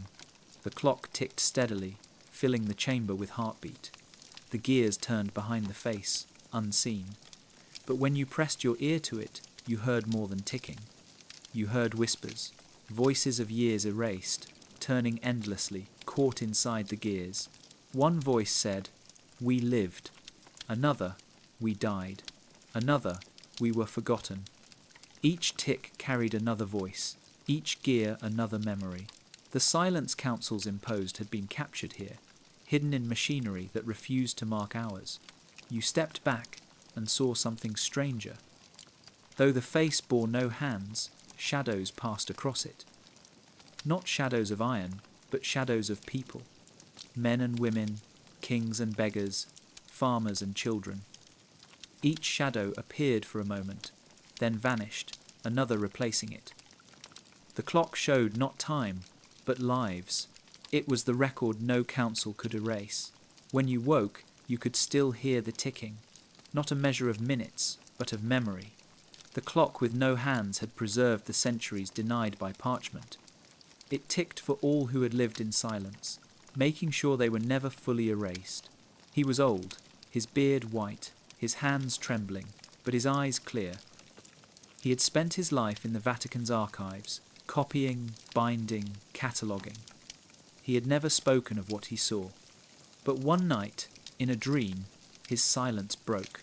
The dream was recorded by another monk who shared his chamber. He wrote it not as story but as testimony. The old one cried out in his sleep. He spoke of years hidden, books buried, truths burned. He said, "I cannot hold it any more. They will spill." The archivist dreamed of shelves stretching beyond sight. He dreamed of books chained shut, their locks heavy. He dreamed of corridors that twisted until they ended in walls of stone. But above all, he dreamed of a flood. He said it began with one book breaking open. Its chain snapped, its pages flew wide, and from them poured water. Cold, dark, endless water. It rushed down the aisles, knocking shelves aside, scattering volumes. Other books opened, more water pouring out, until the entire archive drowned. In the flood, he saw faces. Not monks, not popes, but ordinary people. Farmers with ploughs, mothers with infants, soldiers with swords, children with laughter. They rose with the water, lifted by pages that became waves. Centuries of erased lives returning, overwhelming the silence that had bound them. The monk, who recorded the dream, said the old archivist awoke, shaking, tears on his face. He whispered only one phrase, "The flood will come." You felt it in your dream too, shelves cracking, water rising, voices shouting. The flood was not destruction, it was release. Every hidden year, every silenced life, bursting free from ink and stone. The archivist's dream was prophecy. He had carried silence all his life, cataloguing lies, binding them in leather. But in his sleep, truth had spilled, and truth, once spilled, could never be contained. You woke with the taste of salt water in your mouth. The flood was still coming. The archivist had dreamed it, and you had joined him. The erased centuries waited, pressing against the walls, ready to return. It began softly, like dawn. At first, just a faint hum, a vibration in the air, barely noticeable. But then it grew, like 1,000 voices speaking at once, like 1,000 clocks ticking together, the erased centuries stirring. You stood in a vast hall, larger than any cathedral. Its walls were lined not with stone, but with time itself, layers of memory, layers of silence. At the centre stood a table where councils had once whispered, where quills had once scratched. But the table was empty now. The power had shifted. One by one, the missing years appeared. You saw them unfold like banners, each glowing with light. Children running in fields, villages celebrating festivals. Kings crowned, forgotten wars fought, forgotten peace won. Centuries of lives returning, not as shadows, but as radiance. The silence cracked, the wax seals melted, the false ink faded, and beneath it, the truth pulsed. You heard the tower bell toll again, the river roar, the painter's comet blaze across the sky. You saw the sister's herbs bloom, the pilgrim's staff shine, the archivist's flood pour forth. Every fragment you had followed came together, weaving into one tapestry. The Vatican's silence had held for centuries. But silence is brittle. Time itself had remembered. The earth, the stars, the rivers, the dreams, all had preserved what quills tried to erase. You walked forward, your steps echoing. The floor itself was made of years, each tile another season once denied. They glowed under your feet. As you stepped, you felt each one rise into you. You carried their memory. You became their witness. At the end of the hall, a door stood. It opened without touch. Beyond it stretched the world, bright, alive, no longer bound by silence. The missing centuries breathed again. In your dream, you turned once more to look back. The hall of silence was collapsing, its walls dissolving into light. Councils, seals, quills all vanished. Only truth remained, singing. You stepped into the world, carrying centuries on your shoulders. You whispered to yourself the final truth. They had tried to erase, but they had only hidden. And what is hidden always returns. The 300 years rose around you, not as silence, but as chorus. And you understood. Time itself had awakened. They said the bells never stopped. Day and night, across the valleys, their sound marked every hour, every prayer, every passing. But one season, the bells fell silent. Not cracked, not stolen, simply still. The chronicles mentioned it once, with a single line. That year, the bells did not ring. Then silence, not only from the towers, but from the records themselves. Whole years vanished in the same blankness. You wondered what silence feels like in a world used to constant sound. Imagine a town where the bell was the heartbeat calling for mass, warning of fire, tolling death, marking harvest, celebrating marriage. Without it, the people drifted, untethered. The hours dissolved, days blurred, seasons folded. Time itself lost its rhythm. You searched further and found fragments. A letter from a merchant complained, "We cannot count our debts. Without the bells, days are shadows." A monk's note confessed, "I write without measure. My hand moves, but I do not know the hour." The bells had not cracked. They had been bound. Chains coiled around their tongues. Ropes tied to their frames. The towers remained. Councils had ordered silence, not just in ink, but in sound. Your dream carried you to a belfry. The bells loomed above, bronze giants, their mouths open, their tongues chained. You reached up, tugged at the rope, and felt resistance. A voice whispered from the metal, "We are not broken, we are waiting." And then you heard them all at once, bells from every erased century, tolling together. Their sound shook stone, rattled windows, thundered across valleys. The silence councils had imposed cracked like thin ice. People poured into streets, weeping, laughing, holding each other as though awakened from a long sleep. When you woke, your ears still rang. The silence of the bells had been real, but so was their return. Time's rhythm cannot be bound forever. Even the heaviest chains break. Calendars were more than paper. They were law. Feasts, fasts, taxes, births, all bent to their squares. To change the calendar was to change life itself. You found mention of one that had been hidden, locked away, called forbidden. Not because it marked the wrong days, but because it marked too many. This calendar stretched years longer than official records. Where councils had folded centuries, the forbidden calendar stretched them flat again. It showed moons and suns aligned as they truly had been, not as decrees commanded. It was whispered that this calendar came from astronomers who had watched the sky, refusing to bend to councils. They had drawn each phase of the moon, each eclipse, each solstice, and in doing so, they exposed the silence. But truth is dangerous. The calendar was seized, branded heresy, sealed in iron. Monks who had copied it were punished. The years it showed were called illusions, tricks, falsehoods. And yet, one survived. You imagined the monk who hid it. Late at night, he slipped into the archive, pulled the scroll from its shelf, tucked it beneath his robe. He buried it under floorboards, where it lay until the wood rotted, until dust gave way, until your hand found it again. When you unrolled it in your dream, you saw time itself unfurl. Moons danced across parchment, stars shifted, days aligned, and in the gaps of official years, light poured. The erased centuries shone, marked in ink, as clear as any dawn. A voice rose from the scroll. We wrote what the sky told us.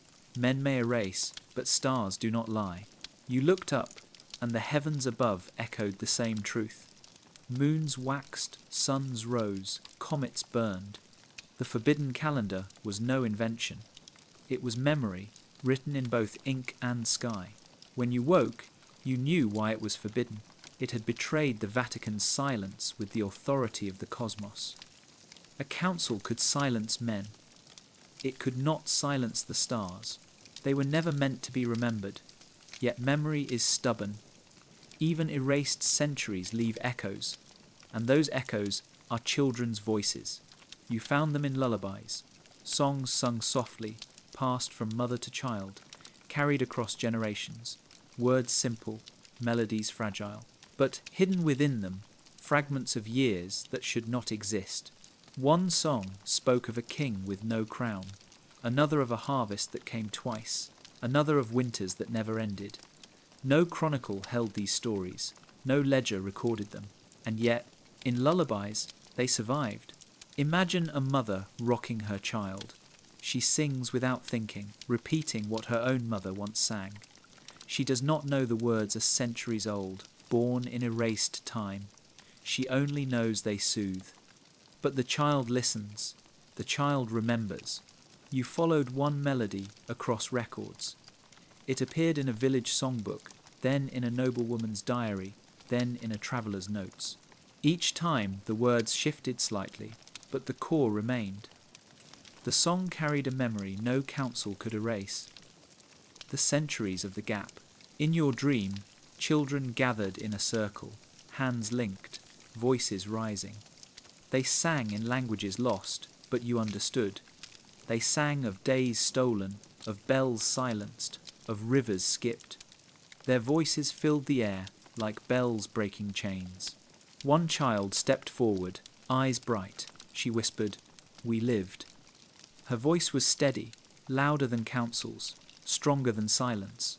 Behind her, the circle swelled, children from every missing year, their faces glowing. You felt their hands grasp yours, small, warm, insistent. They pulled you into their circle, made you sing with them. And as you did, you realized the erased centuries had not been lost. They had been cradled, sung, passed down in whispers of children's voices. You woke with the lullaby still in your mouth, soft, fragile, unshakable. The children of the gap had survived not through ink or stone, but through song. Their voices had carried truth across time. The Vatican had tried to erase centuries, but children had sung them back. The chamber had no windows, no altar, no books. It was stone, plain, and circular, hidden deep beneath the Vatican. Its only feature was air. You first learned of it from a mason's record. He wrote not of bricks or mortar, but of sound. The room breathes, he confessed. Though no wind enters, it sighs. Though no bell tolls, it hums. You searched further and found more whispers. Pilgrims who had wandered too deep claimed they felt their chests rise and fall in rhythm not their own. Monks spoke of candles extinguishing without draught. Some called it holy, some called it dangerous, but none called it ordinary. The chamber was built during the very centuries erased. Councils claimed it never existed, yet here it was, breathing. You entered it in your dream. At first, silence pressed heavy, but then you heard it a slow inhale, a long exhale. The walls themselves expanded, then contracted. You placed your hand on stone and felt it pulse beneath your palm. The chamber was alive. You knelt, pressed your ear closer, and within the breath you heard whispers. Voices layered upon voices, centuries folded into sighs. Mothers calling names, bells ringing faint, wars shouted, harvest songs hummed. The erased years had not gone silent, they had been breathed into this chamber. A monk appeared beside you, robe grey with dust. His face was tired, but his eyes fierce. He whispered, "We could not write them, so we breathed them. Every night we came here. Every missing hour we exhaled into the stone. The chamber remembers. You breathed with it then, slow, steady. And as you did, the years flooded back through your lungs. You lived centuries, in one breath plagues endured, children born, kings fallen, rivers risen. The chamber gave you the memory of all that councils tried to erase. When you woke, your chest still rose and fell with the rhythm of that room. The chamber of breath had become part of you. The silence of centuries had been inhaled, exhaled, carried forever. It was said to lie hidden in a cloister far from Rome, a manuscript no quill had touched, yet filled with words. Monks spoke of it with fear, calling it a heresy, calling it alive. You found one scrap in an inventory, one book, bound plain, filled with letters that appeared without hand. No more, no explanation. The line was crossed out, as though even acknowledgement was dangerous. Curiosity drove you further. In another monastery's margin you read, "It writes what we erase. The manuscript wrote itself. Where councils struck out dates, it restored them.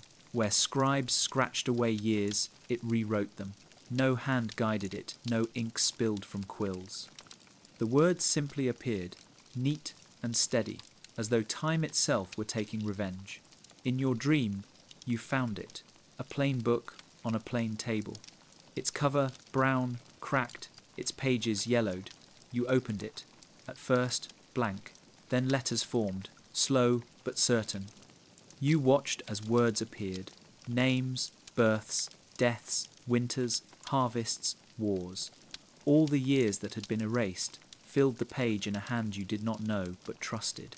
You turned the pages, faster, faster, but they filled ahead of you, racing to complete themselves. Entire centuries restored in minutes. A voice rose from the parchment. "You may burn us, you may seal us, but we will write ourselves again." Monks who saw it tried to lock it away. They bound it in chains, sealed it in stone, yet still the words appeared inside. No fire burned them, no water blurred them. It was a book immune to silence. You closed it in your dream, trembling. The cover pulsed faintly, like a heartbeat. You understood then, the manuscript was not book, not ink, not paper. It was memory made flesh. The centuries councils erased had chosen their own vessel. They refused to vanish. They wrote themselves. When you woke, you felt words still forming at the edges of your vision. The manuscript had followed you. Every breath, every thought, you carried its defiance. The silence was undone. Stones should not move. They should not speak. Yet some do, when silence presses too long. You read of them in a mason's diary, hidden under dust. We carve, but the stones push back. They shift at night. They hum. He thought himself mad, yet he kept carving. He had no choice. The stones of certain chapels, built during the erased centuries, were said to awaken when councils gathered above them. Floors trembled, walls sighed, as though the earth itself resisted the silence written on parchment. You entered one chapel in your dream. The air was cool, candles flickering. The altar loomed, plain, unadorned. Yet when you stepped closer, the floor shifted underfoot. You bent, touched the stone, and felt it vibrate, low, deep, like a growl. Then words began to form, not carved by hand, but rising from the surface. Letters pushed upward, cracking the polish. They spelled names you did not know, dates you had never read, centuries long erased. The stones spoke. You watched as cracks spread, widening into lines. Scenes unfolded in relief across the floor. Kings crowned, plagues endured, rivers flooding, armies marching. The missing centuries etched themselves into stone. A voice rumbled from beneath your feet. We bore them. We hold them still. The stones themselves had carried memory when men erased it. Every wall, every arch, every floor had been witness. Councils could change ink, but not earth. You pressed your hand flat against the floor. The vibration surged through your body. You felt yourself fall not downward, but into centuries. You saw the erased years unfold, lived them in heartbeat. Farmers planting, children laughing, bells tolling, centuries alive, never truly gone. When you rose again, the chapel glowed faintly. The walls hummed. The silence imposed by councils had cracked wide.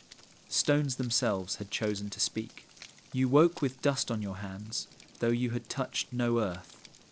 The stones had followed you. They whispered still, low and steady. We remember. We will not be silent. The cathedral was dark when you entered. No candles lit, no incense burning. Only shadows stretched along the pews, long and deep, as though night itself had seeped in. You thought the place empty, abandoned. Yet then you heard it a faint hum. Low, layered, rising from nowhere and everywhere at once. It was singing. The notes were not clear hymns. They were not psalms you recognized. They were fragments, unfinished phrases, half-remembered chants. One voice hummed of winter. Another whispered a name. Another carried a cry that might have been joy, might have been grief. Together they wove a sound like wind through ruins. This was the choir of shadows. The records made no mention of it. The archives, silent. The councils, silent. Yet local whispers said it appeared only in centuries erased. When years were folded, when time was cut, the people who lived those hours returned, not as bodies, but as voices. They filled the cathedrals that had excluded them, poured their memory into sound that outlasted ink. You sat in the pew, heart pounding. The song grew louder. Shadows shifted in rhythm. You felt breath at your neck, though no one sat behind you. You turned and saw faint outlines, rows of figures, vague but present, their mouths open, their throats rising and falling with the hymn. A voice rose above the rest, sharp, clear. We were here. The others answered, we are here. The shadows sang of fields tilled, of battles lost, of festivals silenced. They sang of centuries denied them, of lives uncounted. Their hymn was not for God, not for councils. It was for memory itself. You closed your eyes and let it fill you. The music pressed against your chest, your ribs, your veins. You became instrument as well as listener. The erased centuries poured through you in sound. And then silence, not broken, but chosen. The shadows faded, the choir dissolved. The cathedral stood empty once more. You woke with the hum still in your throat, soft and steady. The choir of shadows had found you, claimed you as listener. Their song would echo in you forever. It was hidden in a side chapel, covered with cloth, frame dusted. Few approached it, fewer dared to look, but you did. The mirror stood taller than a man, its frame carved with vines and angels. The surface was not glass but polished metal, dark and deep. When you pulled the cloth away, it shivered, as though breathing. At first, you saw only yourself, your face pale, your eyes wide, your breath fogging the surface. Then the fog cleared, and other faces appeared, not one, hundreds, thousands. Faces layered upon faces, shifting in and out. A farmer with lines carved by Sunday. A woman with hair braided tight. A child clutching a wooden toy. Soldiers, priests, mothers, beggars. Each face gazed back at you with steady eyes. These were the people of the erased centuries. The councils had struck their names, but their faces had remained, trapped in the mirror. Some said the mirror was made from metal melted down from bells, silenced during those years. Some said it had been blessed, some said cursed. But the truth was simpler. It had remembered what ink had denied. You reached out. The surface rippled beneath your touch, warm, not cold, and one face pushed closer, pressing against the metal as though it longed to step through. A voice whispered, not aloud, but inside your mind, "Tell them we lived." More voices followed, rising into a chorus. Tell them we laughed, tell them we wept, tell them we loved. The mirror quivered, showing scenes behind the faces. Harvests heavy with grain, processions winding through narrow streets, births, deaths, dances by firelight. The centuries lived, fully, deeply, even if no record carried them. You pulled your hand back, trembling. The faces faded, but not fully. They lingered at the edges, waiting, always waiting. In your dream, you carried the mirror on your back through empty streets. Wherever you walked, shadows gathered, peering into its surface, seeing themselves, recognizing what councils had denied. The mirror became window and witness. It was not for vanity, it was for memory. When you woke, you saw your reflection in a darkened window. For an instant, another face appeared behind yours. A woman you did not know, eyes steady, mouth whispering. Then, gone. The mirror of forgotten faces had followed you. Beyond walls, beyond archives, beyond councils, there is always a garden. This one lay hidden, overgrown, vines thick, trees wild. Yet at its heart, time itself returned. You read of it in a gardener's notes. He was not monk or scholar, only a keeper of soil. His words were simple. In the garden, the years grow back. At first, you thought it metaphor. Then you saw more. A tree bore fruit from a century gone. Flowers bloomed from a season denied. The garden ignored silence. Where councils erased, the soil restored. Seeds from erased centuries sprouted again. Blossoms from forgotten years opened their petals. Every erased moment took root in earth and bloomed anew. You entered it in your dream. Paths wound through tangled vines. Flowers of every colour blazed, their scents heavy, intoxicating. You bent closer to one and saw a strange thing. Carved into its petal was a date, 1047. Another bore 1172. Another 1123. Years councils had erased, blooming again in colour and fragrance. You walked deeper, and trees towered, their bark etched with names. You traced your fingers along them. Each name belonged to someone who had lived in the gap names absent from books, yet alive here. At the centre of the garden, a fountain poured, not water, but light. It spilled into the soil, feeding roots, igniting blossoms. This was not ordinary earth. It was time itself, flowing back, refusing silence. Figures moved among the trees, Not shadows, not ghosts people. They walked slowly, touching branches, smelling blossoms, drinking from the light. Farmers, mothers, children, all from the erased centuries. They did not speak. They did not need to. The garden spoke for them. A child offered you a flower. Its petals glowed. You lifted it, smelled it, and were overwhelmed. In a single breath, you lived her entire life. Birth, laughter, hunger, love, death. Centuries collapsed into fragrance. The garden was proof. Time cannot be erased. It can be hidden, delayed, folded, but it returns, always, in blossom, in root, in fragrance, in memory. You woke with dirt beneath your nails, though you had touched no soil. The scent of blossoms lingered, faint, undeniable. The garden had followed you, its years had returned. It was said to stand in a forgotten cloister, a door set in stone that no key could open. The monks called it the door of unfinished hours. They passed it daily, yet none dared touch its handle. You found a faint reference in an inventory. One door, sealed, no passage beyond.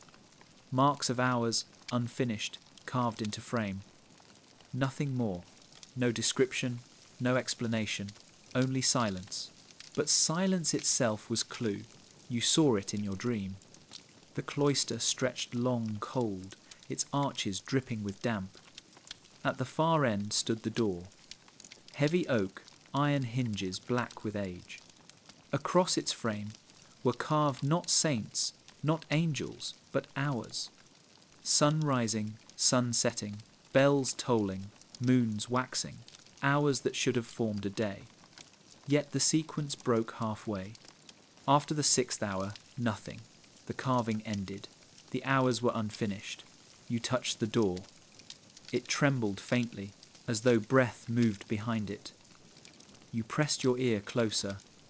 Voices whispered, soft, countless. They spoke in fragments. Not yet. Almost. We wait. The monks had sealed the door during the centuries erased. What lay behind was not corridor or chamber, but the hours themselves, moments stripped from time, waiting. Every minute councils had cut had gathered there, crowding behind the wood. You turned the handle in your dream. It shifted but did not open. The hours resisted, bound still by silence. But the pressure grew. You felt it in your chest, a heartbeat faster than your own. The hours longed to return, to spill into the world. The door shuddered. The carvings glowed faintly, unfinished hours aching to complete themselves. Then, in one instant, the 7th hour carved itself, etching across the frame before your eyes. A tolling bell echoed, deep and long. Behind the door, the voices cheered, a flood of sound. When you woke, you heard a faint ticking, not from clock, but from your own ribs. The unfinished hours had followed you, pulsing in your bones. They were not lost. They were waiting for you to open the door. They were never named. They wore no colour. They left no writings. Yet their presence shadows the erased centuries. They were called only the silent ones. You pieced them together from fragments, an illuminated manuscript where one monk painted robed figures with mouths covered by cloth, a sermon that warned against those who pray without sound, a letter from a bishop. They guard what we hide. The silent ones had one duty, to remember in silence what councils erased aloud. They sat in circles at night, heads bowed, mouths covered. They spoke no word, yet their memory flowed among them. They became vessels of the erased centuries. They carried the lives, the days, the hours within themselves, transmitting not by tongue but by gaze, by breath, by presence. You entered their circle in your dream. They sat around a single candle, robes dark, faces hidden. No sound, yet a current pulsed between them. You felt it immediately, an ocean of memory flowing, washing through you. You saw wars fought and forgotten, kings crowned and denied, children born in centuries stripped away. All of it pulsed in silence. One monk lifted his gaze. His eyes met yours, and you were overwhelmed. In his silence lived 1,000 voices. In his breath, lived centuries erased. He nodded once, slow, as though entrusting you with the burden he had carried too long. Then the candle extinguished. Darkness fell. Yet the silence was not empty. It roared louder than thunder. The circle of monks breathed together, their lungs pulling time itself into their bodies. They had preserved the missing centuries not in books or stone, but in silence, in the sacred act of remembering without words. When you woke, you carried their silence with you. Every sound felt sharper, every pause deeper. The silent ones had passed their duty into your hands. You had become part of their circle. The final vision came not from parchment, not from whisper, but from radiance. It was the cathedral that no map marked, no record admitted, yet many had dreamed. The Cathedral of Returning Light. You found mention of it only in a pilgrim's confession. I saw it shining beyond the hills. Its towers blazed, but when I returned, it was gone. Scholars dismissed it as vision, as fever, as myth, but you knew better. In your dream, you climbed the hill. At first, darkness stretched across valleys, heavy as centuries of silence. Then light broke soft, golden, widening. And there it was. Towers rising, windows aflame with dawn, bells glowing as though molten. The Cathedral of Returning Light. You stepped inside. Walls pulsed with brightness. Every stone shimmered, carved not with saints but with moments. A woman laughing, a harvest gathered, a king fallen, a river flooding. Every erased year etched into light, woven into architecture itself. At the altar stood no priest, no pope, only time itself. You saw centuries clothed in radiance, each one a figure luminous, each one waiting. They turned as you approached. Children from the gap smiled. Farmers from forgotten fields bowed. Kings from denied thrones stood steady. They had all gathered, alive again, glowing. The bells tolled, not in bronze, but in light. Each strike shattered silence, flooding the cathedral with sound and brilliance. The erased centuries sang together. Their voices became beams rising, breaking through the roof, reaching the sky. You fell to your knees, overwhelmed. You understood. The Vatican's silence was undone. The centuries erased had returned, not as shadows but as light. They had built their own cathedral, unmarked on maps, untouched by councils, indestructible. When you woke, your room glowed faintly. No lamp, no candle, yet light lingered on walls. The cathedral had followed you, its brilliance still burning. The Cathedral of Returning Light was not place, it was proof. The erased centuries had never been lost. They had only been waiting for you to see. Beneath Rome runs a river few speak of, channeled into tunnels, carried beneath bridges, hidden under stone. Along its banks, in caverns sealed by time, there is said to lie a library no council dared admit. Not shelves above ground, but chambers carved below, where water laps against parchment and centuries erased, found refuge. You found the first whisper in a fisherman's tale. He had rowed too far into a cavern, following the current, lantern swinging. His boat struck stone. He reached out, expecting wet moss, and touched leather. Rows of it, volumes, stacked, bound, warped by damp, yet still there. He returned trembling, saying, "The river hides books." No one believed him, yet his voice quivered with truth. In your dream, you descended into the cavern. The air was damp, thick with earth. Water lapped at your ankles, cold as silence. Then you saw its shelves stretching into shadow, sagging but unbroken. Books leaned, spines swollen, pages curled. But when you touched one, light poured from its letters. These were the lost records. Monks who resisted had hidden them here, away from councils, away from fire. They carried them in secret, bundled under robes, wading through darkness to lay them at the river's edge. The water became guardian. Councils above declared the centuries erased. Yet beneath, the words remained, unread but alive. You pulled a volume free. Its cover was blank. You opened it, and pages glowed. lists of births, songs transcribed, letters exchanged, prayers whispered. All the life of the erased centuries, written not as grand history, but as ordinary living. The river hummed, the shelves swayed as though breathing. And then, in the rippling water, you saw reflections, not your own, but faces. People of the missing centuries, leaning over the surface, gazing up at you, waiting for you to read their lives. You stayed until dawn broke above the cavern, yet when you woke, your fingers were still damp.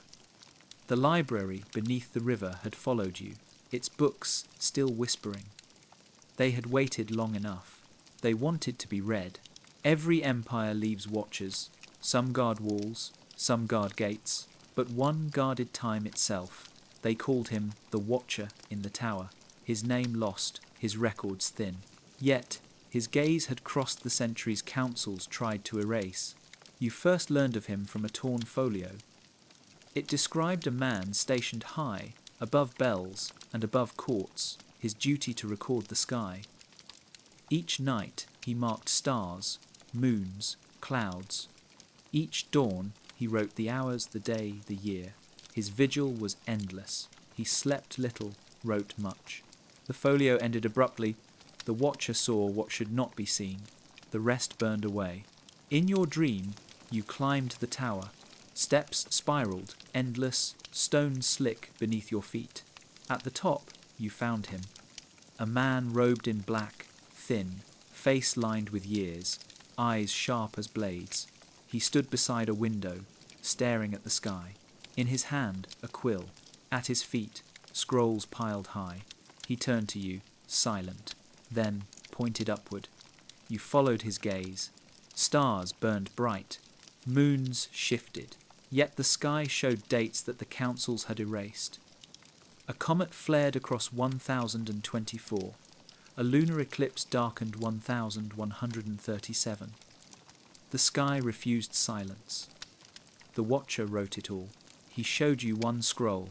Its ink glowed. They erased the years, he whispered, voice low, rough. But I saw them. I wrote them. My eyes could not be closed. Behind him, shelves sagged under scrolls. Each one another year restored, another silence broken. He had preserved them all, watching while others turned away. The bell beneath tolled. The tower shook. The Watcher placed his hand on your shoulder. His eyes pierced yours. Now you watch. You woke with stars burning in your vision. The Watcher's duty had passed to you. His tower lived in your chest. His gaze had become your own. The sea remembers differently than rivers. Rivers carve lines, leave marks, seas swallow and return, endless, eternal. And one sea unnamed now, forgotten on maps, was said to hold the uncounted waves of the erased centuries. You discovered it in a sailor's log. He wrote of a voyage where the days blurred. No sunrise, no sunset, only endless rolling water. His men grew afraid, whispering that they had sailed into a gap. He called it the Sea of Uncounted Waves. He never returned. In your dream, you set sail across it. The horizon stretched, vast, unbroken. Waves rose, fell, rose again, but none the same. Each one carried something, an image, a memory, a year. One wave broke, and you saw children dancing. Another crashed, showing soldiers marching. Another rolled, carrying a mother holding her infant. Each wave a fragment of time, erased above, preserved below. You leaned over the side, touched the water. Your hand trembled as visions surged through you. Centuries collapsed, pulled into your veins. The erased years poured themselves into you, wave after wave. The sea roared, wind howled. Then a voice rose from the depths. They cannot erase us. We are the tide. We return. The ship rocked, almost capsized. You clung to the mast, eyes wide, heart racing. The waves grew taller, each one carrying another century, another truth. Councils might silence rivers, burn books, chain bells, but they could not command the sea. The sea kept every moment, every breath, rolling them endlessly, until someone listened. You fell to your knees, salt stinging your mouth, and then you saw it, a cresting wave higher than all the rest. It rose above you, massive, unstoppable. Within it shimmered the entire 300 years, luminous, alive. The wave crashed, but instead of drowning, it carried you, lifting you high, returning you to shore. When you woke, the taste of salt lingered. The sound of waves rolled in your ears. The erased centuries had been uncounted, but not lost. They lived in the sea, eternal, waiting for the tide to rise again. Maps promise truth. They promise that what is drawn exists, and what is erased does not. Yet there are maps that betray this promise, and among them was one that charted roads no longer remembered. You came upon it by accident, tucked into the back of a dusty folio of psalms. At first glance, it looked ordinary, its lines brown with age, its edges frayed. But when you leaned closer, you noticed faint paths that shimmered differently, drawn with ink paler than the rest. Roads that cut across valleys where no traveller now walked. Bridges spanning rivers long denied. Villages marked with careful dots that bore no names in any chronicle. It was a map of vanished roads. In your dream, you traced them with your finger. The ink warmed beneath your touch, and suddenly you stood upon one of them. A cobblestone road stretched before you, lined with cottages, fields golden in the sunday. People passed farmers carrying grain, children running barefoot, a merchant cart creaking under its weight. The village thrived. Yet you knew this moment lived only in silence, for no book claimed it. You walked further. At the edge of the road stood a stone marker, carved with a date from the centuries councils had erased. Your heart quickened. Every vanished road you followed was another erased year, surviving not in books, but in paths walked daily by forgotten feet. The villagers did not see you. You were a ghost among them, a witness. They laughed, argued, prayed, wept all the ordinariness of life that history had denied. Their roads had been walked. Their fields had been tilled. Their years had been lived, and yet councils had cut them away. When you lifted your eyes, you saw dozens of roads branching in every direction, each one glowing faintly, each one pulsing with erased centuries. They crisscrossed the land like veins of truth, hidden from maps above but living still beneath. You woke with dust on your shoes. The roads had followed you. Every street you walked now seemed to whisper, "Others walked here before you. Others lived, though no book remembers." The map of vanished roads had shown you. The world itself was proof against erasure. There are doors without locks, and there are locks without doors. But then there are keys, keys that fit nothing, broken, bent, discarded.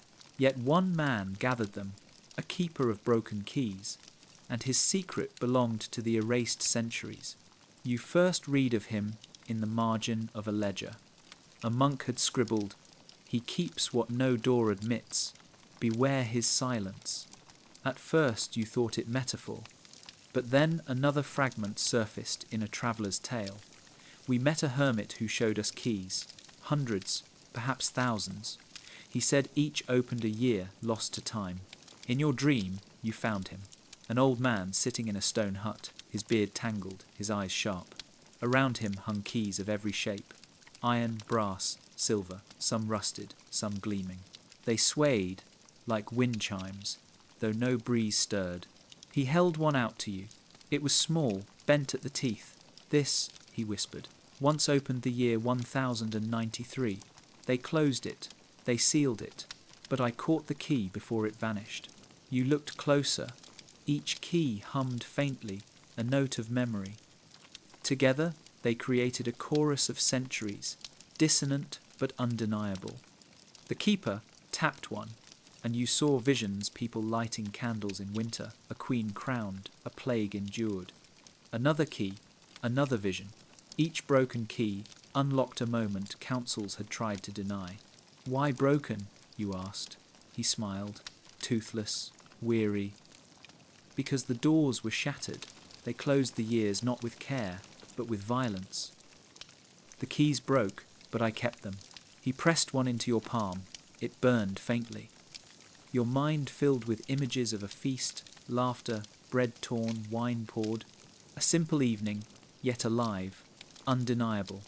A night lived in an erased year. The keeper leaned close. Remember this. Every silence has a key. Even broken, it fits somewhere. Even shattered, it still remembers. You woke clutching air, yet your palm tingled. The keeper of broken keys had followed you.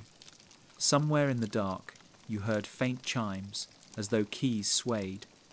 The erased centuries were locked no longer. There are mountains that hold gold, mountains that guard borders, mountains that simply rise.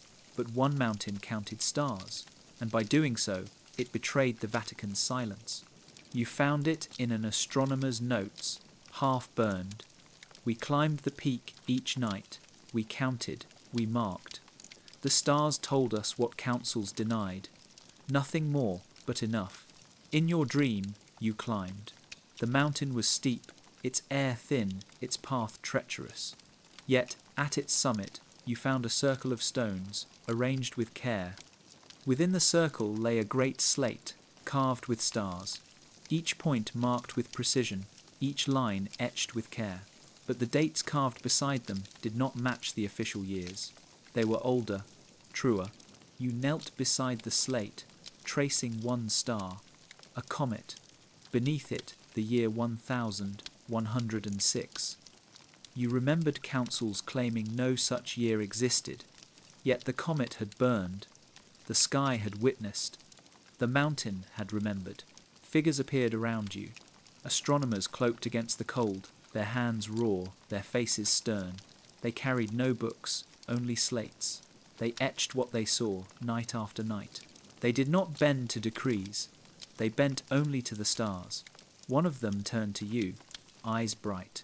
They erase, we count, they deny, we carve. The heavens do not bow to councils. You looked up. Above, the sky blazed. Stars flared brighter than torches. Moons glowed. The universe unfolded in perfect rhythm, untouched by silence. The astronomers raised their chisels and carved faster, capturing every glimmer, every arc. Each carving became rebellion. Each star became proof.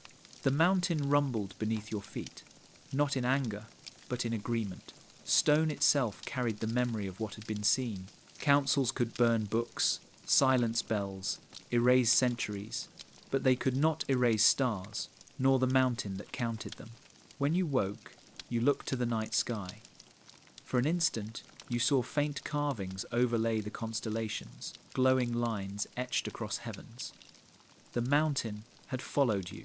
The stars themselves whispered, "We remember." There are pilgrims who walk roads carved by centuries, and there are pilgrims who follow stars, rivers, or bells. But once there was a pilgrim who walked without a path, who carried in his steps the memory of years that councils erased. You found his trace in a fragment of verse, copied in the margin of a psalter. He walked and left no trail, yet fields grew behind him. The scribe had drawn a small footprint beside the words, nothing more. In your dream, you followed him. He wore a plain cloak, dust clinging to its hem. His sandals were worn through. His face was lean, his eyes steady, his pace slow but tireless. He carried no satchel, no staff, no map. He simply walked. The land around him was barren, empty fields, roads ending abruptly, villages half drawn into fog. You realized this was the space of the erased centuries, where time had been cut away. Yet, as the pilgrim placed his foot upon the earth, the ground shifted. Grass sprang where none had grown. Villages emerged from haze. Roads extended further. The erased years unfolded with each step. You called to him, but he did not answer. He turned only once, meeting your gaze with calm certainty. His eyes said what his lips did not. Walk, and they return. You followed. With each step, centuries rebuilt themselves. Children played in courtyards. Merchants weighed grain. Lovers met at wells. The years came back, not from parchment, not from bells, but from walking. The pilgrim's steps were defiance against erasure, proof that even silence cannot unmake life once lived. When night fell, he lay down upon bare earth. You watched him close his eyes, and as he slept, more years unfolded, breathing themselves back into existence. You understood then. He himself was the archive. His body carried memory. His journey restored it. At dawn, you awoke alone, but footprints stretched behind you. They glowed faintly in the earth, each one a year, each one a voice. The pilgrim without a path had passed his burden to you. With every step you take, you now carry erased centuries back into light. Every city had a clockmaker, but one in particular carried a secret greater than cogs and gears. He built not only clocks, but vaults for time itself. He was the clockmaker of the erased centuries. You first glimpsed him in a letter, smuggled between merchants. The man builds clocks that do not strike. Their faces show no hour, yet they hold what was stolen. In your dream, you entered his workshop. Wood shavings littered the floor. The scent of oil and brass filled the air. Everywhere, clocks large, small, gilded, plain. Their pendulums swung, their gears turned, yet their hands never moved. They were frozen, faces blank, but alive. The clockmaker himself bent over a bench, his back curved, his hands steady. He did not look up as you entered. He wound a clock with no numbers, listening carefully to its hum. "Why no hours?" you asked. He smiled faintly. "Because hours are false. They erased years, but time itself remained. I caught it. I stored it here." He tapped the case of the silent clock. You listened closer. From within, you heard faint sounds. Not ticking, not grinding laughter. A mother's lullaby. The crack of firewood, the murmur of prayers. The erased centuries, held within brass and wood, safe from ink and decree. The clockmaker opened the back of one. Light spilled out, warm, golden. It filled the room, showing visions of feasts, plagues endured, markets bustling. You saw centuries unfold in miniature within gears and springs. He closed it carefully, locking the light inside. "They think they silenced time," he whispered, "but I wound it into wheels. Every erased year beats here. Every strike will return." Dozens of clocks lined his shelves, humming with lives unseen. He had turned time into mechanism, silence into sound, waiting to be released. Before you left, he pressed a small clock into your hands. It bore no face, no hour. Yet it pulsed faintly, as though a heartbeat lived within. You woke clutching nothing, yet your chest throbbed with rhythm. The clockmaker's secret had passed to you. Time erased had been wound into you, waiting for its strike. Not all memory hides in parchment or stone. Some hides in sound, reverberating endlessly.